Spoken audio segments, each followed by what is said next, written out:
Okay, so today for this live stream, what I want to do is I want to read a post that Poffo posted on Facebook on April 20th, 2020.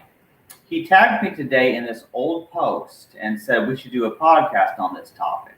So I don't know if we'll be able to do a discussion today or not, but what I'm going to do is I'm going to start out by reading this post, and then I'm going to respond to my, with my thoughts about this post, okay? The March of Regression. Not only have I never heard anyone else articulate these things with the same level of conviction and understanding as I have to others in the past, I've never even heard anyone else talk about it, let alone explain it in such a comprehensive detail until today. Thank you, Tanya Durdanta, for broaching this very important subject. You inspired me to make an entire post dedicated to discussing it. Okay. What I'm contemplating here is, in essence, the fact that as humans, we are not following the established pattern of natural selection as it occurs in wild and primitive nature, which is the process by which the most favorable genetic, physiological, and psychological characteristics and traits are naturally selected as they appear in the gene pool and favor the organism, which make it more successful, and by doing so end up being passed. Oh, Poffo is reacting to my video right now. Yeah, cool. Yeah. Nice, Poffo.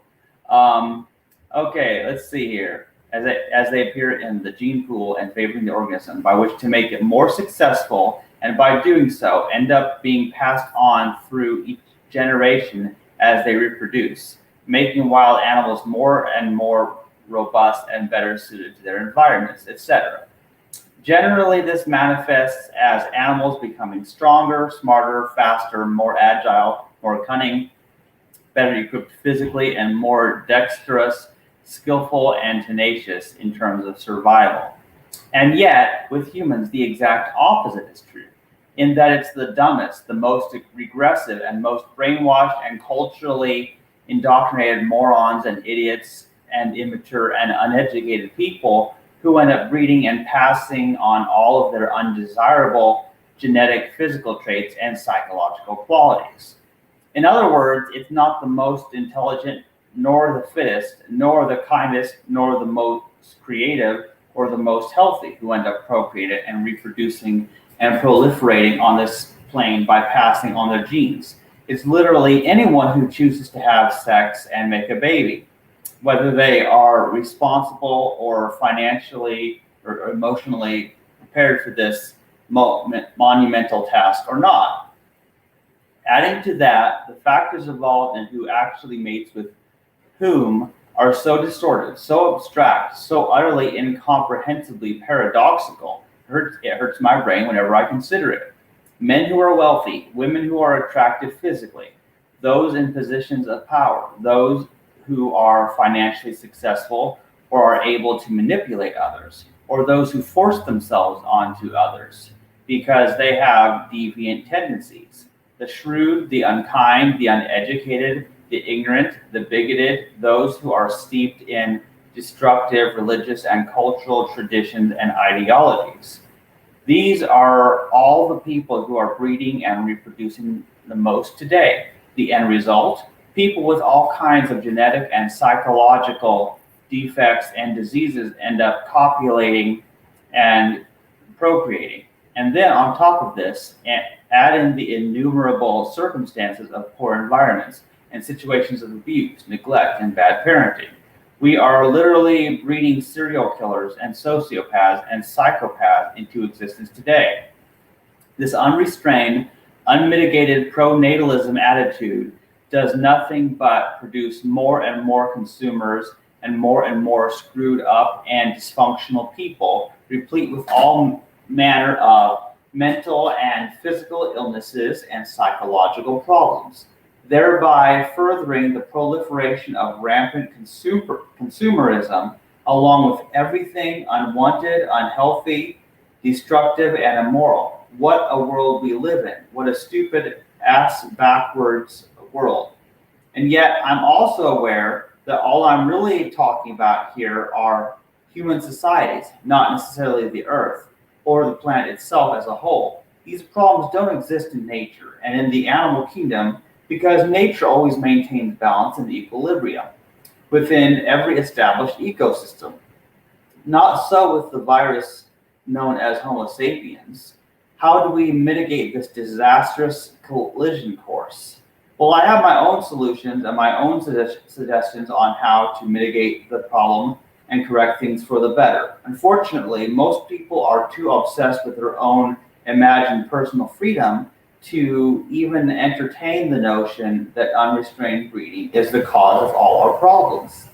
I guess those who have ears to hear, let them hear, and those who are unable, unwilling, or incapable keep on popping out kids like there's no tomorrow, and pretty soon, before you know it, there won't be.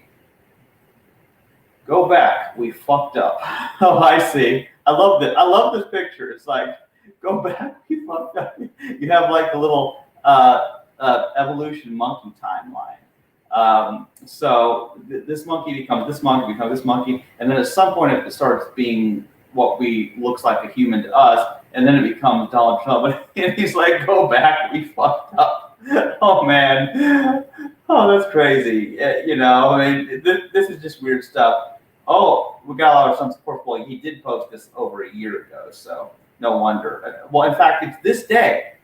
That's why I'm saying it's the anniversary because he posted this on April 20th, 2020, and it is now April 20, 2021. That's why I'm seeing this, of course.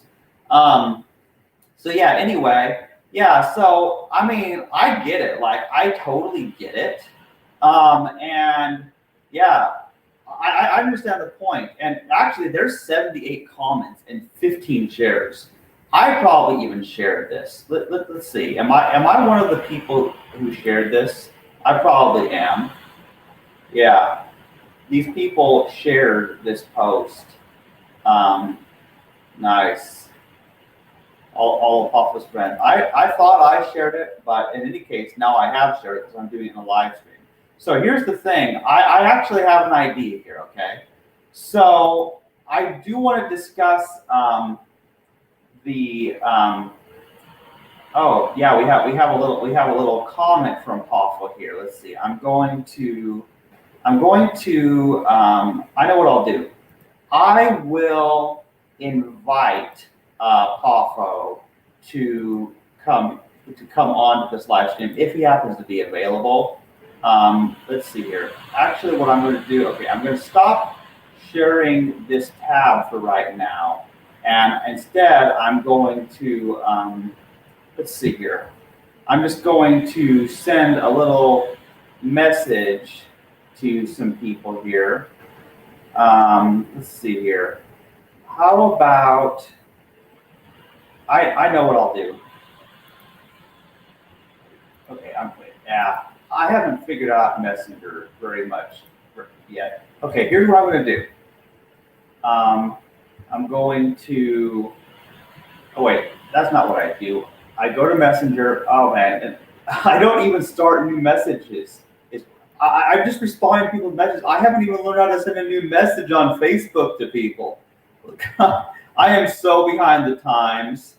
Okay, so here's what I'm going to do. Let's see here. I'm going to send a message to some people here as soon as I figure out how to figure out Messenger here.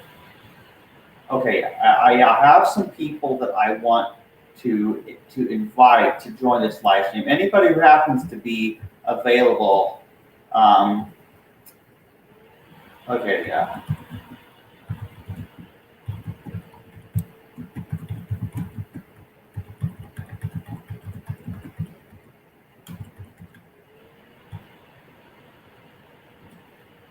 Yeah, so I just sent a message to some people. I actually had a group of 4 people that that I am inviting. So if they happen to be available, that includes you, Poffo.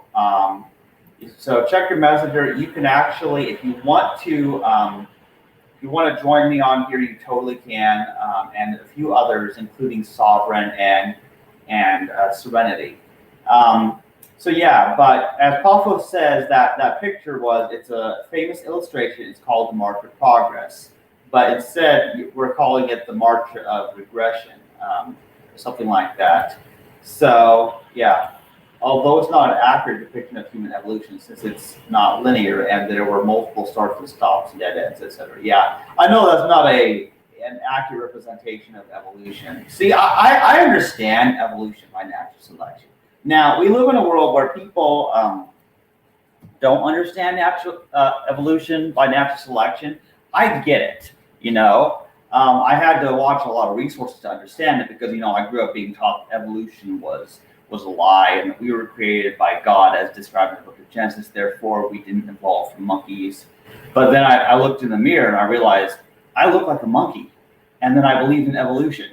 And that's the short version of how it happened. But also, I do recommend Aaron Ra's video series, The Fundamental Falsehoods of Creationism. That was a good series. I definitely recommend that.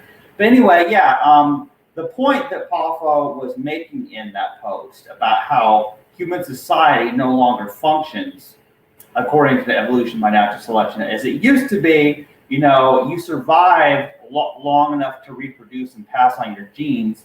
Like if you're either a carnivore and you're faster at chasing animals, so you get the first pick at eating them, or if you are the animal that's being hunted, you might be an herbivore like a deer or a gazelle or a horse or whatever, and you're faster at running away, or whatever it might be. You might be strong enough to win fights. So yes, evolution by natural selection did over time result in the other animals becoming stronger, faster, smarter, whatever they had to do to survive in their environment.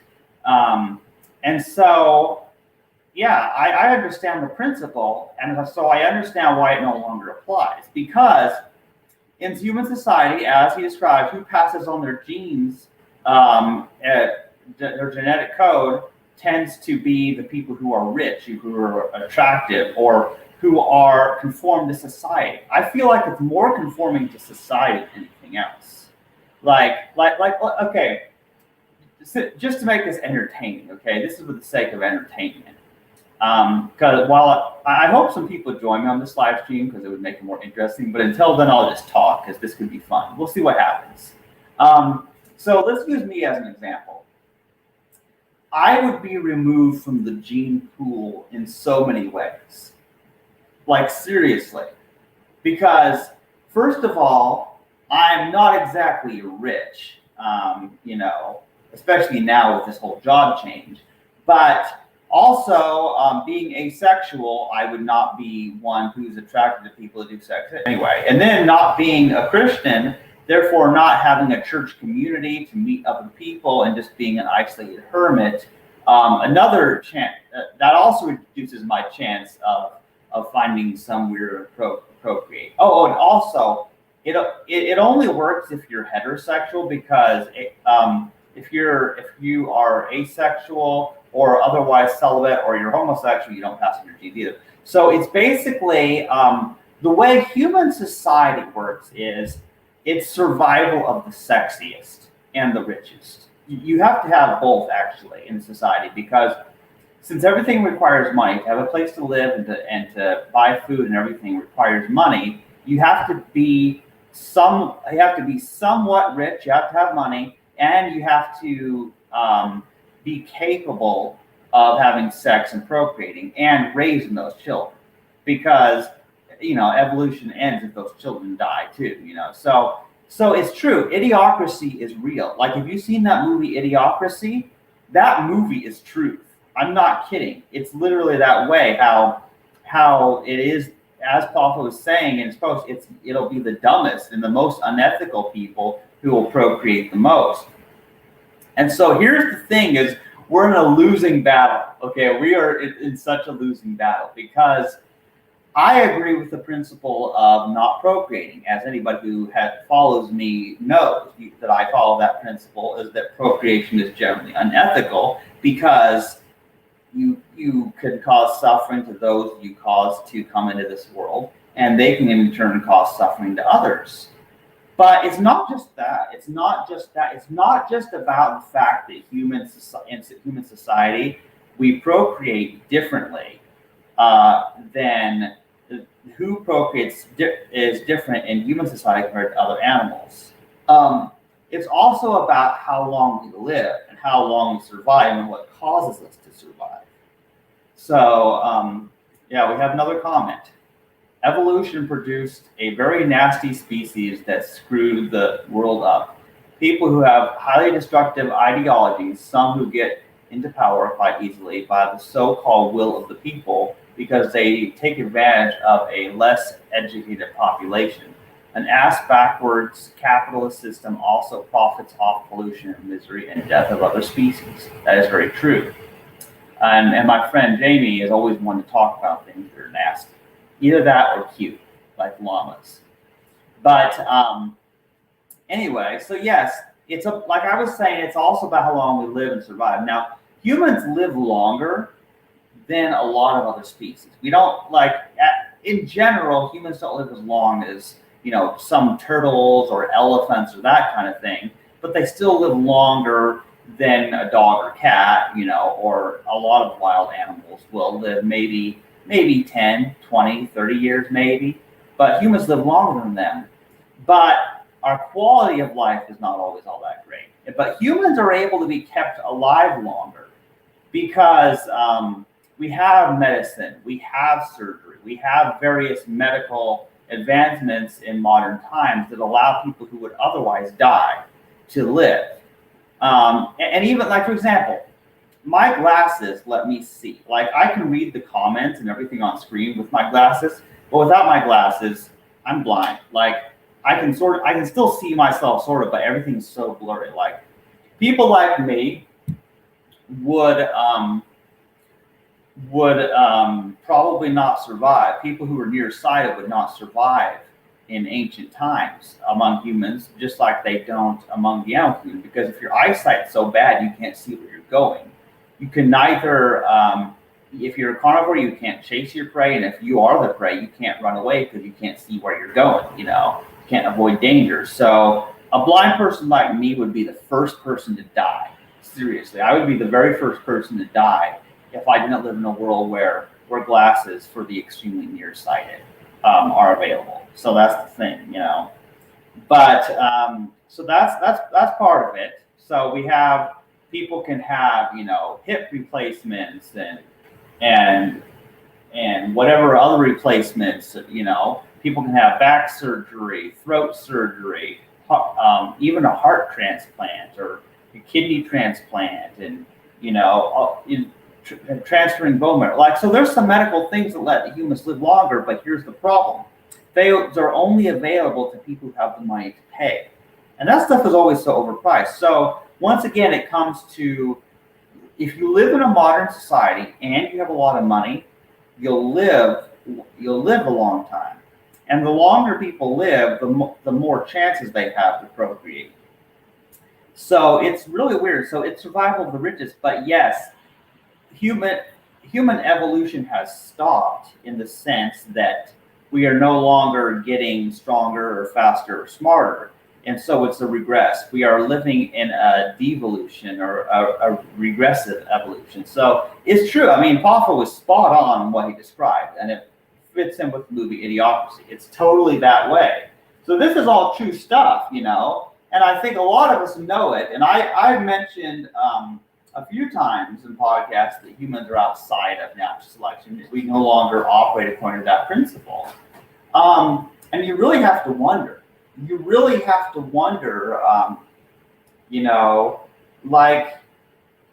Is it such a good thing that we have these modern advancements that allow people to live so much longer? It's crazy, because, oh man, this is difficult. This is deep stuff. So I don't know how long I'll continue this live stream or not. I'll wait a little while, see if I get any people who want to join me and want to discuss it. But in any case, I'm very happy to share Poffo's Facebook post, and also I may be able to go back and find the link, at least to put it into the description. Let's see here. I think I'll go back to that, and I will post the link to that Facebook post in the comments on my StreamYard here. So guys, let me know if you can see that. I don't know if it will show up for people on Facebook or not. Oh, here we got him. We got Poffo Ortiz, also known as Nathan Mornday. Yeah, glad you could join me, because you saw that I was just reading your post on this live stream, sharing about the March of Regression. So it's awesome that you're able to join me today. Yeah, man. I saw you're starting to run out of steam there, so I figured you needed some intellectual stimulation. I gave my opinion, but I like other people to give their perspective. Like, seriously, And obviously you wrote the post, so it's only right that you say a few things. It was it was inspired by that other woman's. I think she had like a rant, and she went on about it, and I may have taken a section from what she wrote and then just added to it and edited, and of course I tailored it and added my own thoughts, because we've discussed this before, and it's an interesting topic. The idea is human beings have essentially stopped physically evolving, and we're no longer part of the natural order when it comes to the way every other species is sort of pressured to evolve based on environmental external forces, out of need, out of necessity. They, like you said, they become stronger, they become more robust. But human beings, we're on a completely different trajectory, and we actually can control our own evolution now. And the factors that contribute to which genes and which traits and qualities get passed on are no longer determined, in a sensible, logical way. It just makes no sense. And that what the crazy part is, the most intellectual people, the most I would say highly evolved, ethically, morally evolved people are the ones who are sterilizing themselves and who are antinatalists, and they're choosing to not procreate and breed. So it's like we're in a losing battle against biology, because we're essentially we can't even compare. We can't even match Mexican cultures, Armenians. Just think of Hispanics. Just think of people who are generally. There's always a weird correlation with fundamentalist religions, the Abrahamic religions, Middle Eastern cultures, and people who have a lot of children. And there's a lot of psychological factors involved there. There's a lot of cultural reasons behind it, but yeah. So what do we do? My whole thing is, it's unethical to bring new life into this world when there's already so much pain and suffering. When there's already just millions of children, orphans, and children who need good homes and parents and stuff. And it's the same principle why we don't buy from a breeder or a pet store. It's you adopt, you don't shop. And I don't understand why most vegans don't get this and don't apply it to the human species as well, because there's this fear, well, you stop reproducing, then the human race is going to die out. But it's somewhere somebody is going to be having sex. There's always going to be someone procreating.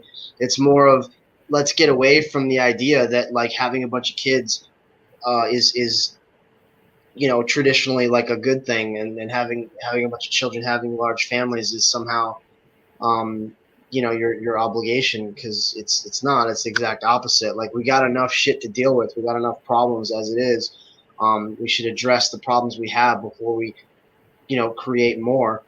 But of course, antinatalism is a very misunderstood philosophy. Like for me, some go as far as ethylism, and that's just like life spelled backwards, ism, and Yeah. they want to just like there's the human the voluntary human extinction movement, and but for me my antinatalism is more like let's just adopt a different attitude of slowing down and not being so pro-natalist, um, because I know it's not even practical that everyone is just going to stop reproducing, but Yeah. one can hope.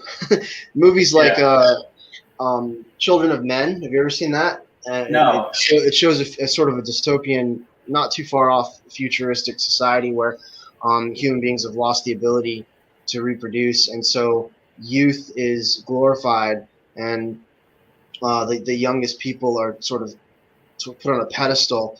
And I don't want to give it away, but there's this whole really interesting, a lot of social commentary, political drama going on there. But like it shows you how what would happen. I think a lot of people would lose hope. There would be a lot of like disparity, and then other people would just probably have like an anarchist kind of mentality and just be like, the world is gonna we're gonna go extinct. It doesn't matter what we do. Let's just let's just enjoy hedonistically. Let's just enjoy and do whatever we can. And but so anyway, so that movie deals with that subject matter.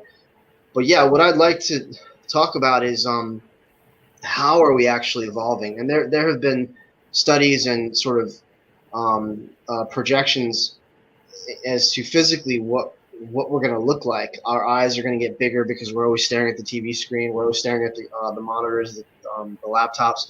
We're going to be able to see better in the dark. Our brains, our craniums are going to increase in volume because we're using so much of our brain capacity now. We're eventually going to lose our pinky toe because it's almost becoming vestigial now. There's no purpose to it. If you look, a lot of people have a pinky toe that almost kind of curls under, and it doesn't really, it's not as pronounced. They talk about it. I think our skin tone. I don't remember if they said it's going to be more pale or more a darker skin because of something about like there's more exposure because of the sun's radiation in the future. But so it's just interesting. But I look at it and I'm like, it's so obvious. Like when you look at the when you look at the comparisons and you just see how humans are evolving from early upright walking apes, hominids, to what we are now, to the future, we're evolving into what people traditionally think of as the gray aliens, like ETs, like giant eyes, big almond eyes, skinny. Like we're not going to be using. People engage in like bodybuilding and physical fitness and stuff like that more for aesthetics now. It's not for survival. It's for aesthetics because we have everything we need. You can literally live in a house and have everything delivered to your door. Do everything online. There's literally no need for physical activity, and so we're either going to become really fat and obese and overweight because we're just going to indulge, or we're just going to be our muscles are going to atrophy and we're going to become very skinny and sort of flimsy. But we're going to continue to use our brains, and our brains are going to continue to evolve and evolve. And I feel like eventually, we're going to, as we are now, as we're already doing, we're going to incorporate technologies. We're going to integrate, sort of cybernetic technologies into our systems to make us stronger, faster, whatever, to enhance our hearing, to enhance every aspect of ourselves, where normally it would take millions of years and environmental pressures would create that shift, and we would physically evolve. Now we obviously there's the whole body mod community. You have subcultures of people who have turned themselves into reptiles, and they have subdermal piercings and implants and everything. So like we can make ourselves look like whatever. We can implant and integrate whatever technologies we want. It's already happening. You got with earpieces and stuff. People are Yeah, walking around, they're yeah, having yeah. We're conversations with basically themselves. turning into robots in a Yeah, sense, in cyborgs. some Yes, ways. cyborgs. But So something, I've been thinking about that, and like in my own life, it's a little bit different because I highly value physical activity, me as a person. I know most people are not this way, but working a physical job, and walking, carrying my own groceries, living without a car. And part of the reason I do this and I care so much about my physical fitness is because I suspect that there's going to come a time when we have to go back to nature. We have to go back to the way things came from. zombie Because society, apocalypse, yeah, like like apocalypse, end of the society world. falling apart. Yeah, Like yeah. I kind of see that happening. So Sarah Connor, you're gonna be like, doing pull-ups and stuff and like getting all buff. Like, yeah, I feel like I'm so unprepared. When I was younger, I was big into survival, and like sustainability and self-reliance and stuff like that. And I would hoard things, and I was like fascinated. I would order all the stuff. I had like all kinds of like survival equipment and knives and gear and stuff. But I've gone so far away from that. Like I feel like if there was a natural disaster or there was some kind of national emergency, I would be so unprepared. I mean, like I could get dressed pretty quick, but I just would not be able to think. I'm not prepared. I don't have like like a bunker and storage and everything like ready to go. So I don't know. I don't know what's gonna happen. But like Yeah, I know what you're saying. Like it's Boy Scout motto is be prepared. Like we should yeah, always be prepared for just about anything. It does scare me, like like that we've become so dependent on technology, and we've become such a um, lethargic's not the word, but just our sedentary lifestyles. Like some people are always in the gym, and they go to the gym and they're like um, exercising. They'll do physical fitness, and they work out in their homes and stuff, and they're just like really motivated to do that. I can't do just you know, um, repetitive exercises like that just in an enclosed environment. Like I can go hike up a mountain, or I can go do something yeah. physical outdoors, but I can't. I've never been able to sort of you know um, reconcile and kind of integrate that, like our disconnect from nature, and sort of but still be doing something physically that's just for the sake of keeping my body in shape. Like Yeah, I can't I think of know what you it. mean. And see, yeah, like for example, here's what I like is I miss the old days back before I worked in these jobs, and I lived in some with my mom, and I was going down to the woods. I was climbing trees. I was throwing rocks around with the rocks out of the water, and so I was out in nature. I was out in nature, and I was just doing stuff. It was great for physical activity too, but it wasn't boring or repetitive. It was just fun. So I was communing with nature, but I was also building my physical strength. I was getting so sunburned. I was out in the sun. I got so tan, and I want to get back to some of those good old days, It all depends on your environment, your location. I mean, like where you are geographically. If you live at the oceanfront, if you're at the beach, then it's part of your lifestyle. Like I grew up in Virginia Beach, and that's like literally all we did was like surf and skate and just ride our bikes up and down. I was extremely healthy. I didn't even realize I was physically fit and I was healthy, and I'd go into the haunted house and just act like a lunatic for 8 hours, and just I was just covered in sweat by the time I got out, and like using, like you talk about dancing and stuff, like just using every part of your body, and you just feel loose and everything feels good, like I get this advice all the time. People are like, go for a walk, go just do 20 minutes of exercise and physical activity, and I'm just like, all my focus, everything's cerebral now. Everything I have to do, all the work I have to do, everything's on the computer. So it's just difficult because I can't sort of separate my life. My lifestyle is completely different now. Like when I was younger, Yeah, I was much more just experiencing and traveling and just experiencing physical things. I mean, I would go swimming in the ocean. I would bodyboard. I'd be just always doing stuff. I like sports. I never enjoyed watching sports, but I liked playing sports, like every kind of sport. So it's just a change. I mean, I'm a writer. My sort of like my expertise and my world is all the realm of philosophy and all these sort of altruistic causes now. Yeah. So it's more Yeah. about communication, the correspondence with people online, and I would love to break away from that and like have some form of expression where I'm teaching and promoting biopan in an outdoor setting and living in some kind of sustainable community and people who are gardening and teaching foraging, Yeah. things like that. That'd be great.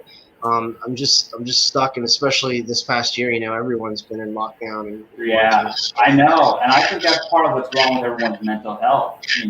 Being locked away. We're not getting the same level of exercise. We're not getting the social interaction the way it used to be. So in a sense, yeah, we're out of balance, and we need to we need. There's some things we need that we're just not getting. And yeah, and that's the thing though, is society in general has changed and it's resulted in people losing touch like with nature, and that's part of the problem is people don't like, because as we've discussed before, people don't even realize that they're eating animals. When they see meat, like they don't realize that it was an animal. It doesn't look like an Sure. animal by Yeah. the time it gets to their plate. Yeah, completely It's so disconnected bad. from the source of their food. Completely disconnected from the process involved, and yeah, everything is packaged and it's a product. It's a product now, and Right. and then you have the other extreme where it's like, oh, I hunt and fish and I kill my own, and there's this pride thing. Like I'm more. I'm more regressive, and that's more natural. Because I don't have to rely on a grocery store. I don't have to rely on anybody. I can take care of I can survive in the woods. But it's like, but you don't have to. Like you can literally go to the grocery store and buy Yeah. fruits Well, and vegetables. it's kind of Yeah, like, okay, first of all, yeah, they only do that for the bragging rights. Like I feel like that's what it's about. It's it's all a culture, it's a tradition, it's passed on. It's a form of indoctrination. Yeah, it becomes yeah, so closely associated with their identity. The good old boys, they come up in the pickup trucks, and you go to Walmart, and there's a dead deer hanging off the back, and Confederate flag and everything, and bumper stickers that are like, pro guns and whatever. So it's all wrapped up in their identity. We've yeah. got to find this balance where we can reconnect with nature and not go backwards with the idea of having to dominate and fight nature, but literally, as modern humans, we can coexist and live in a symbiotic way with the natural world. Yeah. Good. Yeah, my phone is making noises, so I may have to check it. But you can keep talking if you want to say something more about this to our audience. Yeah, it's difficult. We haven't done a podcast in a long time. I'm not even used to seeing myself on camera. I look pretty ragged, but I mean, who doesn't these days, right? Um, I do want to get into that whole concept of what we're evolving into and how how natural selection is no longer the determining factor, because there's no word for it. Like who gets to reproduce now? Who gets to pass on their genes? Which genes get passed on? Which favorable traits? I don't think favorable traits are getting passed on. Like non-desirable traits are getting passed on. Genetic diseases are getting passed on. Mental illness is getting passed on. Like all kinds of respiratory problems and even substance abuse problems. That there is a genetic disposition. So every time we talk about this stuff, people immediately cry, "Oh, eugenics, eugenics!"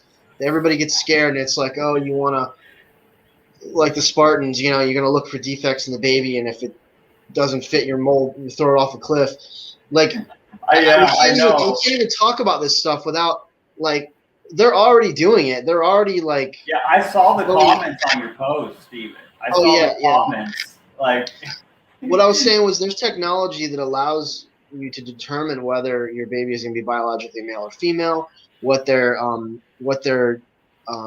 genetic disposition is going to be, what they might be predisposed to having certain health issues and things like that. So it's only a matter of time. Like it's going to happen. Like human beings are so hyper individualized and obsessed with identity and with individuality, that like it's only a matter of time. I'm not even saying that like that we should try and direct and try and be so specific about the life forms that we create, biologically. I'm saying like I'm actually interested in the, because I can't do anything about it. Like you're Right. sterile, I'm sterile.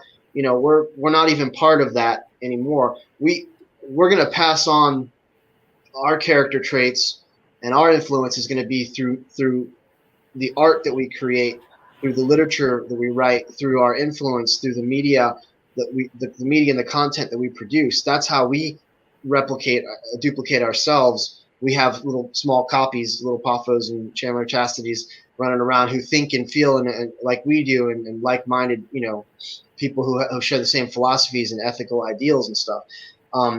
But like I'm interested in like just looking at the trajectory of society, um, in terms of like, I mean, it should be so easy. All you gotta do is punch it into a computer, and it'll tell you which cultures, which nationalities, which ethnicities, which groups of people, which demographics are breeding and multiplying and reproducing the most. Um, Also, the factors involved, like it can be anything from being born into a wealthy family. You could have pressures from your culture and your tradition to marry certain people. That in certain cultures and countries, it's still, there's prearranged marriages and things like that. So those factors are at play. But let's talk about just in Western culture, in the U.S. or just in first world countries. What are the determining factors for who is reproducing? And I would say it's a weird, on a physical physiological level, it's a weird potluck. It's a weird mishmash of just anything goes, because those aren't the determining factors. Like, it's whoever falls in love, and I'm going to be cynical here. I don't care what people say about me, but whoever falls in love and is stupid enough to want to make a baby and say, let's just have something, let's create something that's a part of both of us, and we would make such cute babies together and shit like that. Like, it's whoever falls in love and is stupid enough to have children. It's essentially the people who gravitate toward one another, essentially in a free society in the U.S. or in Western culture. Essentially we're free in that regard. We're free to marry, to get with whoever we want to get with. And so I would say you still have a dominant Judeo-Christian influence that's there, that's promoting, marry a pretty girl, marry a successful man, generally, marry someone who's established and well off, get together with someone that, that's going to be able to take care of you. I mean, there's generally like there's an intelligence involved there that's like, that's common sense, like you said, we're monkeys, we're apes, we're just apes. And so we're looking at who's going to be best. This is why men develop muscles and are able to be strong and physical and get aggressive and violent, because it means that you can protect your mate. It means you can better protect your mate, and then your children are going to be stronger. Your offspring are going to be more tenacious and able to fight and survive. Okay, so that's all that is still in play. Women, in a general sense, are still attracted to men who fit that general stereotype. But at the same time, everyone is getting together with everyone. And you have same-sex couples, and you have trans couples, and you have everything in between. Yeah. And you have people who aren't having children. You have people who are doing in vitro, people who are doing artificial, what is it called, artificial insemination for humans? Yeah. People who are doing who are having surrogates. Okay, so there's some factors involved there. It's just weird. There's no rhyme or reason to it. It's like, it's completely irrational. The humans who are reproducing are not doing so based on any true survivalist mechanism, and it's not based on it's really not based on morality or on any form of moral or ethical structure. I wish it was. You know what I mean? I wish we could go through and be like, oh, let me look at this person's past. They have a history of violence. They have a history of of aggression and abuse and substance abuse and drug addictions. They're unstable. They have they have mental illness in their family, whatever. It would just be smart to let's just have the relationship, but let's not procreate, because that's a possibility that they're going to either pass on that negative trait, or they're going to end up being a bad parent, and you're going to create more. You're perpetuating the cycle. Well, yeah, and here's another thing about it's all irrational. That's what I'm trying to say. It's all just irrational. It's all just whoever falls in love, whoever feels like it, whoever makes the mistake of having children, getting pregnant, and then there's a lot of really superficial and vain sort of parameters too. Like this guy's got a nice car. He's wealthy. He looks good. He's this and that. Oh, he'll take care of me. Blah blah blah blah. And then he's like sleeping with 4 or 5 other women at the same time. It's just like there's no logic to what's happening. Yeah, it's completely uncontrolled. It's like there's no restraints anymore on anything. Except I did think of something. So from what I understand, I don't know the exact laws, but I think there's laws against incest. And see, the idea behind the laws against incest, brothers and sisters, having sex and all that, was because people that closely genetically related will end up having children with birth defects and that kind of thing. Yeah. So that's like one area where people are restricted in that way. Which, of course, it wouldn't have figured out. Yeah, they figured out that the babies are going to be hydrocephalic giant heads, and they're going to have they're going to have restrict that by but there's no restrictions on all those other things that you mentioned, and that's what's hypocritical about it in a way. I can already hear people saying though, like restrictions. Oh, so this is social Darwinism. This is eugenics. This is what Hitler tried to do. Like you should be free to be blah blah blah. Freedom isn't freedom, because you're creating new life. If there are victims involved, it's not a personal choice. Just like we say in veganism, if there are victims involved, it's no longer a personal choice. Well, guess what? When you have a child, you are influencing hundreds, thousands of people. That child, that innocent potential child, and also everyone they affect, and every animal they consume potentially if they're carnists. The strain on the ecosystem, the strain on resources. Like, it's so stupid to think that getting together and procreating and having children is somehow this isolated experience. When it involves, think about how big weddings are, and everyone's giving you gifts, and think about how big baby showers, and it's like all these stupid gender reveal parties and that cause forest fires. It's so idiotic. The glorification of human reproduction is the stupidest, most insane thing.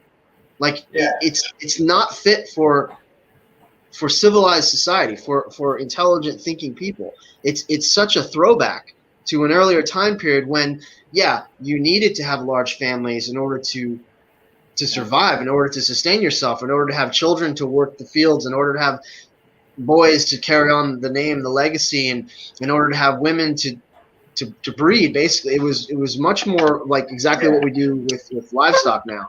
It made sense. It was all immoral, but it made sense in terms of necessity. It doesn't make any freaking sense now. Nothing makes any sense now. It's literally like a failed art project. Yeah, that seems like that. Yeah, well, and here's the thing: is people don't consider the effects of it. Okay, so like when you what you mentioned is when you procreate, you're bringing someone to existence, and that's going to influence all the people that they influence in their life. Like, seriously, everything that I have done in my life, my parents did indirectly by creating me. That's a terrifying thought. Just think about that on a certain level. Everything bad that's ever happened to you, it's your parents' fault for having you. It's literally your parents' fault. Yeah. And we don't want to sit there and like promote, hatred toward our, Right.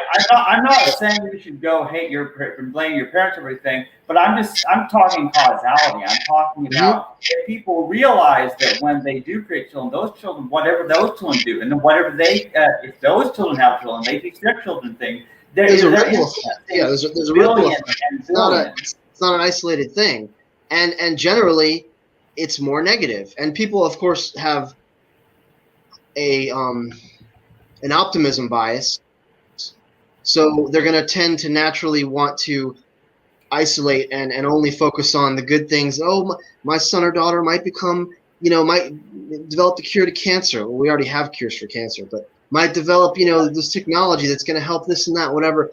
It's all just pipe dreams, man. It's just like Fight Club, like Fight Club. Tyler Durden's his rants, his speeches are just so true to smashing. Did I see that movie? I've seen that You movie. need to see it. If you haven't seen it, you need to see it. Yeah, because people make references to it. We met the author. Yeah, a super cool guy. So like he goes on to these kind of rants, and he talks about how you're not your fucking khakis. I'm not gonna quote anymore. Like it's really really good. You should watch it. And he also has this sort of warped idea of, which is also sort of in line with what I believe as well, that we need to go back to zero, that we need to do away with the monetary system. And like, the Project Mayhem escalates more and more until he's blowing up buildings and stuff, because he wants to put everyone on the same level. So there's not this social stratification that goes on, and so much superficiality and consumerism and what capitalism has created, and also the obsession with image and with materialism. So it's a very like anti-materialist, anti-capitalistic message that's there. And he has these visions of human beings devolving, essentially going back and becoming more like the hunter-gatherers, more like the Stone Age, the Paleolithic model of being wandering nomads, or being survivors that are just more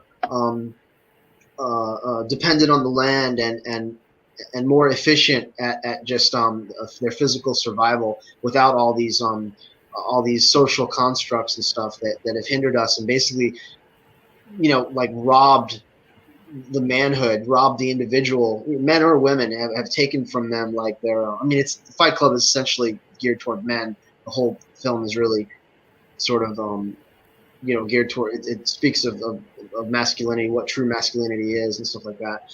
Anyway, but like it's stolen, like modern culture has stolen our soul, and I agree with that. And in other ways, it's like, but it's also allowed us to educate ourselves and grow and expand in terms of knowledge and information exponentially, because of the internet, because of instant access to information, and we can learn things, and we don't have to collect hundreds of books. We could just type it in the keyboard, and we just like upload it like the Matrix, like we can learn like that. We're moving in that direction where we can learn a lot faster. So there's obviously benefits to it, and there's obviously benefits to connecting to the entire world. I mean, we have access to healing medicines and plant-based medicine and stuff from all over that we would normally have never known about, and we can import things and whatever. Of course, it's all very what's the word? It's very fragile. It's very perilous, because everything is dependent on the electrical grid, on the system. We get one EMP blast and we're fucked. Like literally, we're back to the Stone Age. We get one EMP blast from the sun. That's the apocalypse I'm talking about. Like where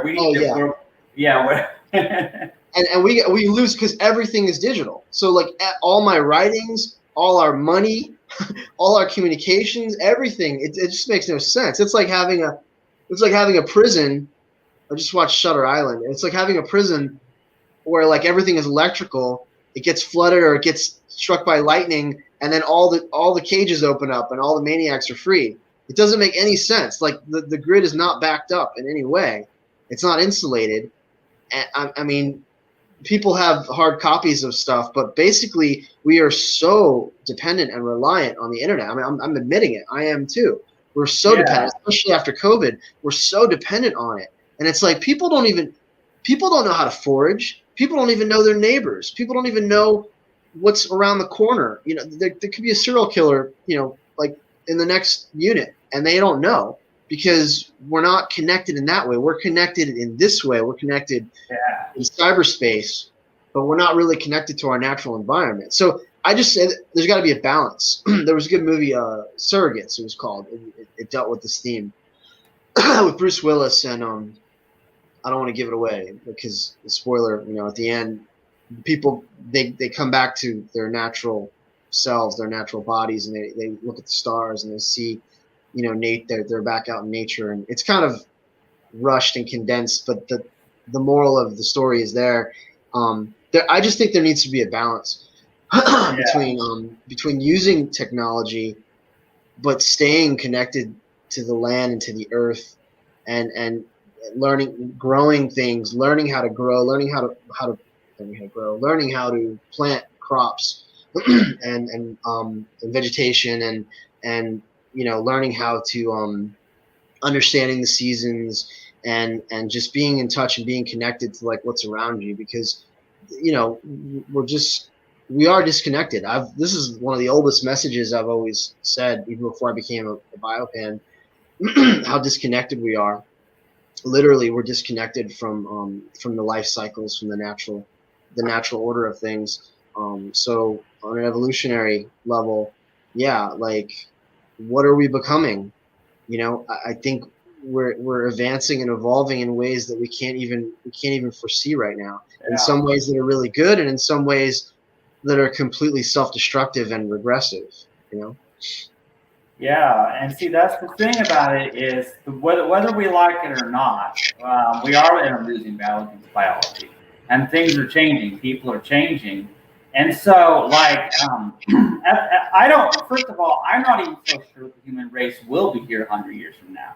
I'm not even so sure. I think we are going to have like that whatever radiation or whatever you mentioned that knocks out our power grid and everybody dies or something. A soul. Well, they won't die from it, but the infrastructure will be ruined. It'll be destroyed. Like a solar flare, you know, an electromagnetic pulse will take out all of our telecommunication systems. I mean, it's happened before, but when it happened, we were we were not as advanced, and so it didn't affect us as Right. much. Their telegraphs all got shut down, but they didn't have. Obviously, they weren't as dependent on the electrical grid and on the different sources of power that Yeah. we have now. Um, so Yeah. that's gonna. It's not even a question of if, it's when. So there's a good movie. I always reference films. There's a good movie called Red Dawn, and it deals with kids who are basically they're in high school, and World War III happens, and they have to kind of escape up into the mountains, and they survive, and they become like rebels that fight and survive. It's a great film. Patrick Swayze, Charlie Sheen, and a lot of young actors and stuff. So it deals with that. Like, would we be prepared? Would we be prepared if something like that happened, if some kind of catastrophe? I don't think most of us would be. I think I have a good general knowledge, head knowledge of things, just because I've exposed myself to so much and I've read so much. But just on a practical level, I don't think I'd be ready. I wouldn't be prepared at all. I mean, I keep weapons kind of around my house just in case someone ever breaks in or whatever. So that's about it. But I don't think I'd be prepared. I envy those preppers. You know, those doomsday preppers, man. Those guys are amazing. There's like a whole community, and they like forge their own weapons, and they have like, you know, years worth of food stored, and they got all the gear, and they got their outfits, and they're just like, it's all practical. It's very, very practical. I think that would be smart. I think that should be taught in schools. That should be a prerequisite. I think it should be. There's certain skill sets that are completely ignored in modern culture that should be emphasized more, that aren't, like foraging, like first aid, like certain things. You got kids who are fucking playing on their tablets and they know how to do all this shit, and it's all useless. It's all entertainment. There's no lasting value for it. There's no practical value for it. It's literally just occupying the mind. But like, yeah, you try to get them out there to change a tire, or I mean, I sound like an old boomer now, right? Like, try to get them out there and like to do something, to do anything, like physical, like some kind of, you know, some kind of tactical skill, and they don't know shit. Like, they don't know how to make a fire, they don't know how to forge, they don't know what's up or what's down without their, you know, without their devices in front of them, without their smartphones and technology and stuff. And like, then you got people who I was saying, I really envy, and they build their own homes, and they're they're self-reliant, and they're, you know, they're literally like out there doing it, and they're off grid, and they don't use, some of them don't use money, some of them don't pay taxes, and I think it's amazing. But then at the same time, they're hunting and fishing, and they've gone backwards to that, where they're not just growing vegetation, because it's still this stupid thing in their head that they have to have meat, that they have to have dead animal flesh, you know, or they gotta have chickens for my eggs, gotta have cows for the milk, and gotta go hunt my deer and fish, and I can survive. Like, those four things are not like the staples of survival. Like you just need to you just need to have a garden, have an indoor greenhouse, have some vertical gardening or some hydroponics, or learn some permaculture skills. And you don't have to be dependent on other living beings for your sustenance. You know, learn how to forge, learn how to, you know, like just. But you know something, there is something that it's dependent on the weather and the environment, but you can grow on any climate. There's certain vegetation, there's certain fruits and vegetables that you can grow with minimal. You don't need a lot of space. You don't need a lot of dirt. You know, there's ways to do it, but you just got to look into it. It's just that it's this tradition of, gotta hunt, gotta fish, gotta get my eggs, gotta get my milk. You know, it's stupid. Yeah. And I'll have a garden. It's like that's like an afterthought. And I'm like, that should be your first. That should be your first skill. That should be your go-to thing. The human body is fueled by carbs. The brain is fueled by glucose. It's not fueled by, you know, corpse meat and dead animal flesh. But but think about this. I thought about this. Now, even when you have people who live that style where all they do is hunt and fish and use agriculture. Well, when they're doing it off on their own farm by themselves, they're still not consuming as much of that stuff as humans are in today's society, where they just buying it constantly from the grocery store. Yeah. It's not an environmental issue with them. It's not harming the environment, but they're just harming the individual animals, and they're perpetuating the notion that we need to rely on. Yeah, but when you think about it, they would not be able to consume more animal products or meat than they are able to obtain in that off-the-grid lifestyle. So in a sense, that lifestyle, even though I don't approve of it ethically, it's still harming fewer animals than today's society, the way things are currently with money and mass-produced factory farms. Because if you go to back to the days before then, you know, it was better. It was not good, it was better. I wouldn't even entertain it, because I'm saying it's unnecessary. Like I just said, just learn how to forage, learn how to grow a garden, have a garden, tend to your garden. You can grow everything you need. You can stock up on all the seeds you need. You know, you can have indoor gardening, like whatever. So it's not determined on the weather. It's just stupid. Like, so it's less animals are harmed. It's not. Your environmental footprint is very low, but you're still an asshole because you're still using animals. You know, I agree with you. I'm just mentioning that as an aside. I mean, it's still less harmful, even though obviously I'm not promoting that kind of lifestyle. Yeah. I'm just saying that people are so disconnected with nature. At least back then, people had to know that they were killing animals because they were doing it with their own hands. And nowadays, they don't even know. The fact that people are so ignorant in today's society is really tragic. It was for survival. I mean, it was for survival. It's just with the access to knowledge that we have today, there's just no excuse for it. You know, there's no excuse. It's a hard thing. When I go to like the outdoor sporting stores and stuff, it's like sickening. It's like you've got pictures of all the game animals on the wall, and there's a weird sense of like they kind of glorify it. They honor and they respect these animals, but then they shoot them and butcher them and skin them, and it just makes no sense. Like there's a weird I can't even explain it. Like I don't understand the hunting mentality. It's very perverse to me, and I get really angry when I go to like this big outdoor bass and fishing and sporting stores and stuff. Let me open up my door. It's really stuffy in here. Hold on.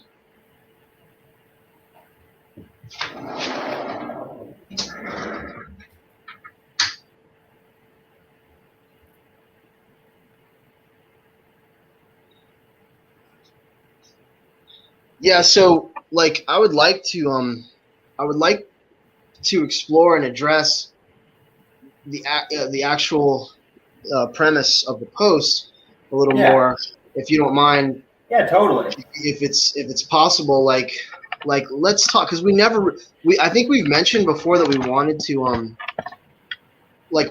to address this and explore the concept of evolution, but we never really delved into it because it is a complicated subject.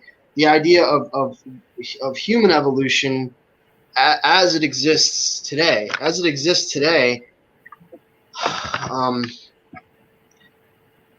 like which favorable traits are being passed on, and who has the best chances of who's mating and what's the outcome, like what are the determining factors. And we were saying before that it doesn't make any sense. It's completely arbitrary, based on emotion. I think it's completely irrational, and it's completely based on emotion, and it's based on tradition. So much of it is based on human traditions and sort of superficial elements of our society. So we have branched off. Like we are the Homo intuitus, or there's some other version. We're no longer Homo sapien. I believe we're moving into some either for better or for worse, like another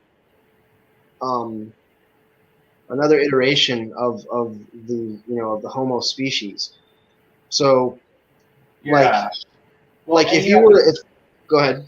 Yeah, I just had a thought. Well, a lot of people, they're going to marry and mate with someone who is of the same religious belief generally as they are.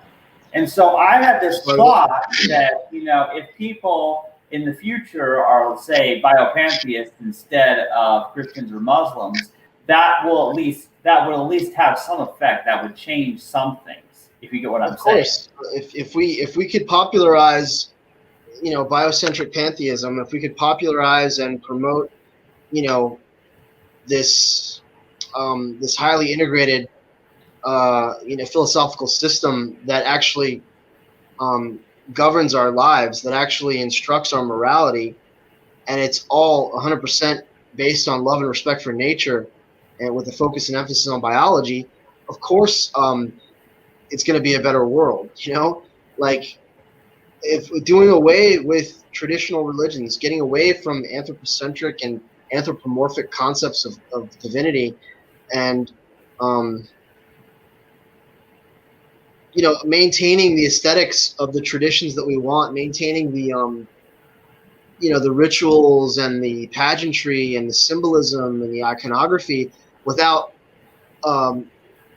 without taking on the literalism, the literal theistic concepts. This would be wise, because we can keep a form of religion. There will always be some form of worship or religion or spirituality. There's always going to be the mystical experience. There's always going to be some form of spirituality. There's always going to be some ideology that people are following. So instead of trying to eliminate religions, it's impossible. We're never going to be able to just eliminate religion. Let's create the best religion that has ever existed, a religion based on reality, a religion based on love and appreciation for the natural world, a religion that embraces the human animal and incorporates everything we know about modern science and biology. Of course, it let's just say it would be a more rational and progressive, path than the way it's going right now. Because the way it's going right now, it's so arbitrary, and it's just up to money and the families and emotional whim. Whatever you're drawn to. You're 1 week you're into New Age stuff, the next week you're Buddhist. Now you've converted to Catholicism, and then you meet somebody else. And I've known people like this. You meet somebody else, and then you convert. And now you're into Kabbalah, and you're Jewish. You're Judaism, and it's like, what are you doing? Why keep going backwards? Why keep rehashing the same tired, archaic myths and legends and stuff? Like, use them for inspiration and like I said, and any form of ritual or sort of meditation that you want to focus on, to connect to your higher self, or to be enlightened or inspired. That's fine. Just stop with the fundamentalism and the literalism, and but of course people have to literally believe in something in order to really embrace it. So that's why in Biopan it's a complete ontological model. So we've defined what God is. We've explained our origins, even our future trajectory as a species. Through extrapolation and speculation, we know where we came from. We know where we're going. And it's a complete model. It's the most accurate model that exists. Like my problem is I need a support team. I need a good PR program of people who can help me, because I'm just doing it on my own right now. I've got books, I've got websites, YouTube videos, but it's all just me doing it. I don't have the resources and the just the bodies on the ground to help me like facilitate this, to help establish it. We could talk about the value in the philosophy, or we could just talk about the hypothetical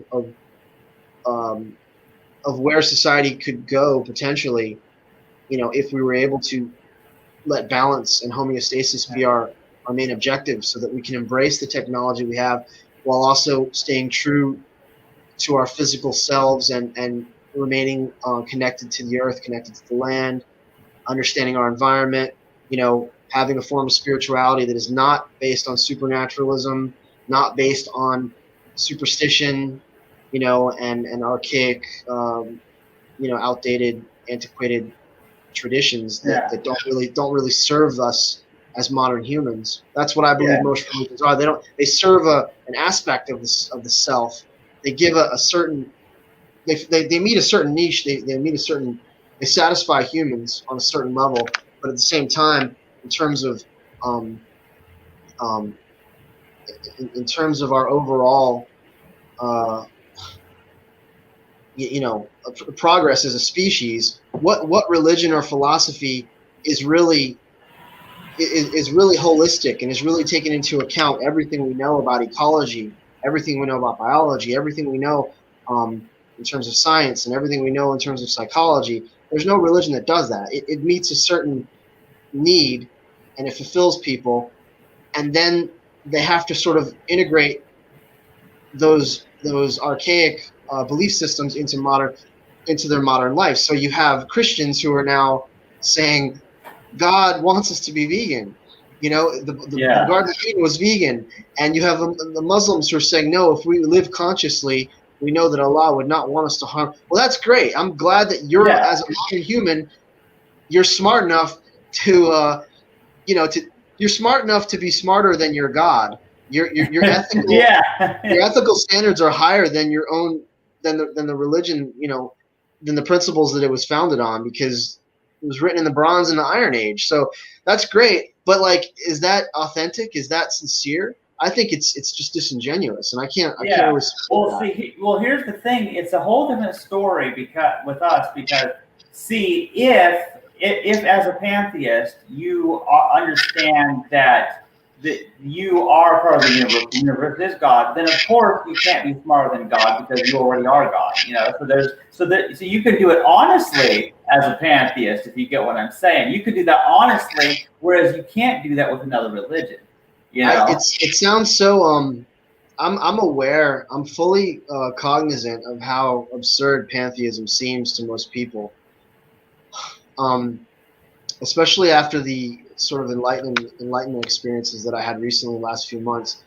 I understand that, like, when I say the words, it doesn't make any sense. Like, it doesn't make any rational sense to people. Like, you can't. It immediately implies that you're a narcissist, that you have a messiah complex, that you think too highly of yourself. But it's the exact opposite, because it's like saying, how do I say it? I mean, there's just so many different ways. I'm not just saying that I'm God. I'm saying I'm God, and so are you. Yeah. And so is my cat, and so is the ant, and so is the bird outside in the tree. And Yeah. then you're like, okay, well, then you've just lost, it's lost all meaning, because that's not the definition of God. And it's like, you're right, Right. because we've never Yeah. had an accurate definition of what divinity is. Well, the pantheists and the Upanishads and the Vedas, they did, and the animists, they were close to it. They knew, Native American animists, and all pantheists, they understand it. And these enlightened people who have had these transformative experiences on ayahuasca or doing DMT or tripping on shrooms or LSD or something, they have dissolved the ego, their sense of identity, and have recognized, that they are one with all things, that everything is an expression of you. It's so hard to. We almost have to have a whole podcast just dedicated to explaining what this really means. Um, Yeah. because I get it that, like, when I say it, the semantics, the words, it doesn't make any sense. Well, The yeah. See, best way that's I the can, problem. the Is best way I that can describe it is just that this is a simulation, and you're just one player. You're God, or you're the player, and you're playing all the roles, except you're not aware that you're playing all the roles. You're just aware of this one character that you're playing. And so movies like um, The Free Guy and Matrix and all these films that are coming out, and WandaVision, completely, they are it's like predictive programming. They're telling us the truth, what reality really is, but in subtle ways, and they're doing it through fantasy and through science fiction. yeah. um, like but I mean, we can have a whole other podcast dedicated to this, but let's just say on a scientific and a biological level, because Biopan is 100% naturalistic. There's no supernaturalism involved, despite what people would accuse me of. Let's just say on a biological level, we all came from the Big Bang, from that singularity, from that infinitely dense point of where all matter and energy was condensed, exploded outward. You know, expansion, inflation happened, and then galaxies and stars forming and everything, and then eventually planets and ecosystems, and eventually single cell organisms, and eventually, conscious life evolving right up until to what we are right now. Essentially, we are all nature. We are just expressions of nature. We're all aspects of nature. We're all part of this massive, incomprehensible biological system that's interconnected, interdependent, and essentially is just like experiencing itself in different forms from different perspectives. So if you can understand that, that's the core of pantheism and biopan, that we are nature, we are expressions of nature, we're products of nature, but more than that, like, we are the source of nature itself come into fruition in human form. And so nature, it is indifferent to the individual. It is cruel and harsh, and it doesn't seem to care. It only cares about maintaining homeostasis and balance. It doesn't seem to care about the individual animals that are starving, and there's no morality, there's no ethics in nature. But there is now, because human beings have we've evolved our frontal lobe, a sense of morality. We've evolved the capacity for moral reasoning and ethical decision making. I wouldn't say Yeah. we're gods, but I would say Yeah. consciousness fundamentals in the universe, because conditions that give rise to biology, any universal conditions like ours would give rise to life. It's physics, nothing to do with religion. Yeah, that's true. That's the scientific Yeah. explanation for it, Jamie. Absolutely. But remember, the religion that I'm proposing and promoting is a religion of science. It's the religion of the natural world. It's the religion that brings the focus and emphasis back to biological life and to the human condition. And so Yeah. you can have any form of ritual and celebration that you want, and any kind of of observance that that helps you to commune with the forces and powers that created you. That's perfectly Yeah. fine. Like, It's not a dogmatic religion that seeks to control and dominate people and take your money and instill fear or guilt or shame. It's the opposite of all that. It's to help free people from the confines of those oppressive, dogmatic religious systems that we're all familiar with. yeah. I'd like to try something. Okay, so Yeah. let me attempt in my own words to briefly describe pantheism. Okay, this is going to sound weird because it's the way I say things, but so what traditional religions teach that God or whatever the higher power is just out there somewhere in outer space, off in the distance. Might do miracles once every few thousand years or whatever. But it's an There's external thing. separation. There's duality. There's Yeah. separation. Mm-hmm. Yeah, exactly. And then when people talk about the universe or nature, when they think universe, they think planets and stars and solar systems. But that's only outer space. They're limiting it to that. And then when you say nature, what do people think? They think of rivers and oceans and grass and trees and plants and maybe some animals. They might include that. But then they're limiting what nature is. See, first they limit the universe to be about the rocks in outer space. And they limit nature to be only about some plants and animals and rocks or whatever. But they're forgetting that we are also part of nature. So don't exclude humanity as part of the discussion of what the universe and what nature is. This is what I was hinting at, as we are the ethical and moral and intellectual aspect of nature. We are nature with ethics and morality. We are the expressions of nature that have developed to the point, that have advanced and evolved to the point where we actually care about the other. We care about other life forms. We care about the harm. We have sympathetic neurons because we happen to be social animals as apes. We had to coexist. We had to cooperate to live. We lived in groups, in troops. So we are the ethical and moral aspect of the universe. As Carl Sagan and 100 others have said, we are a way for the cosmos to know itself. We're looking back at other aspects of our own body, and we're the first on this planet, as far as we know in recorded history. We are the first organisms who've developed the capacity for moral reasoning, for ethical decision making. So it's very, very important. So when you say God is indifferent, the universe is out there, it's cold, it's chaotic, it's harsh, it's cruel, it doesn't care about us, you're right.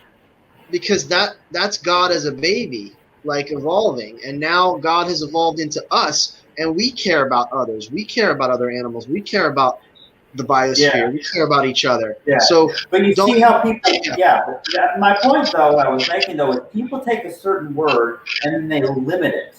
They place limitations on what's considered the universe, what's considered nature, and then I have to say, even to members of traditional religions who believe in the biblical God or whatever other gods of these various world religions, they limit their God or their religion too. They place limitations on their God and say, "Oh, well, this God, is either male or it's female, or it has these powers." Well, I want to say it wasn't. It's not like they're placing it on it. It's that it was invented by people with archaic mindsets. So the limitations were already there. The limitations were sort of inherent in that system because they weren't advanced or evolved enough to, even consider that we could all be aspects of God. But some of them did. The Greeks, the Stoics, some of them did understand this, and that's the basis for pantheism. Right. But go ahead.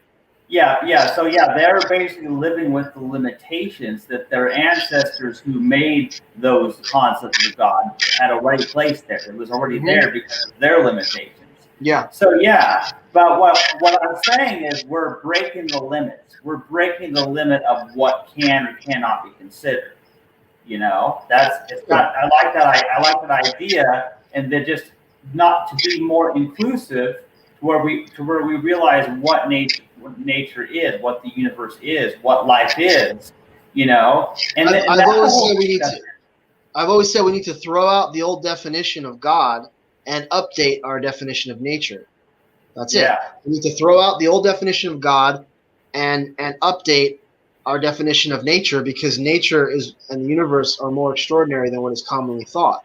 Like, it is not only the physical locale that we inhabit, like you were saying, it's the physical universe we inhabit, it's the solar system, it's this Earth, and it's the biological life forms, it's the living systems. Well, who put those living systems in motion? Like, where did they come from? This isn't a God of the gaps watchmaker deist concept. Like, we're literally saying that the creator and creation are the same, that it's all one gigantic experience, that it's the consciousness of God. Like, it's consciousness itself which manifests and emerges on different levels and different stages, awareness, sentience, sapience, consciousness. It's like different levels of consciousness. I have an article that talks about this, the different stages of consciousness.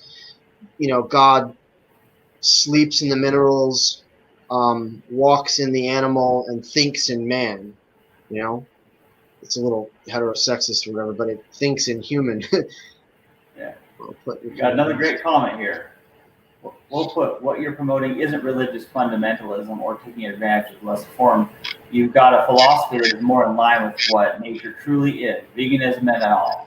Islam and Christians have their own archaic views about their God and their religion and attempt justifying why God won't eliminate evil and suffering with the free will argument, which is a dodgy excuse for someone who is supposed to be omnipotent. Good point. If you want to address that, let's talk about that, because we got okay, so what do they say is because there's the problem of evil, like the Epicurean paradox, of course. Should I put that back on there? Yeah. And attempt justifying why God won't eliminate evil and suffering with the free will argument. Oh yeah, I get what he's saying. I was going to talk about the free will, how they use free will as an excuse to explain away the existence of Satan, to explain the existence of the tree of the knowledge of good and evil. Why the hell did God put it there?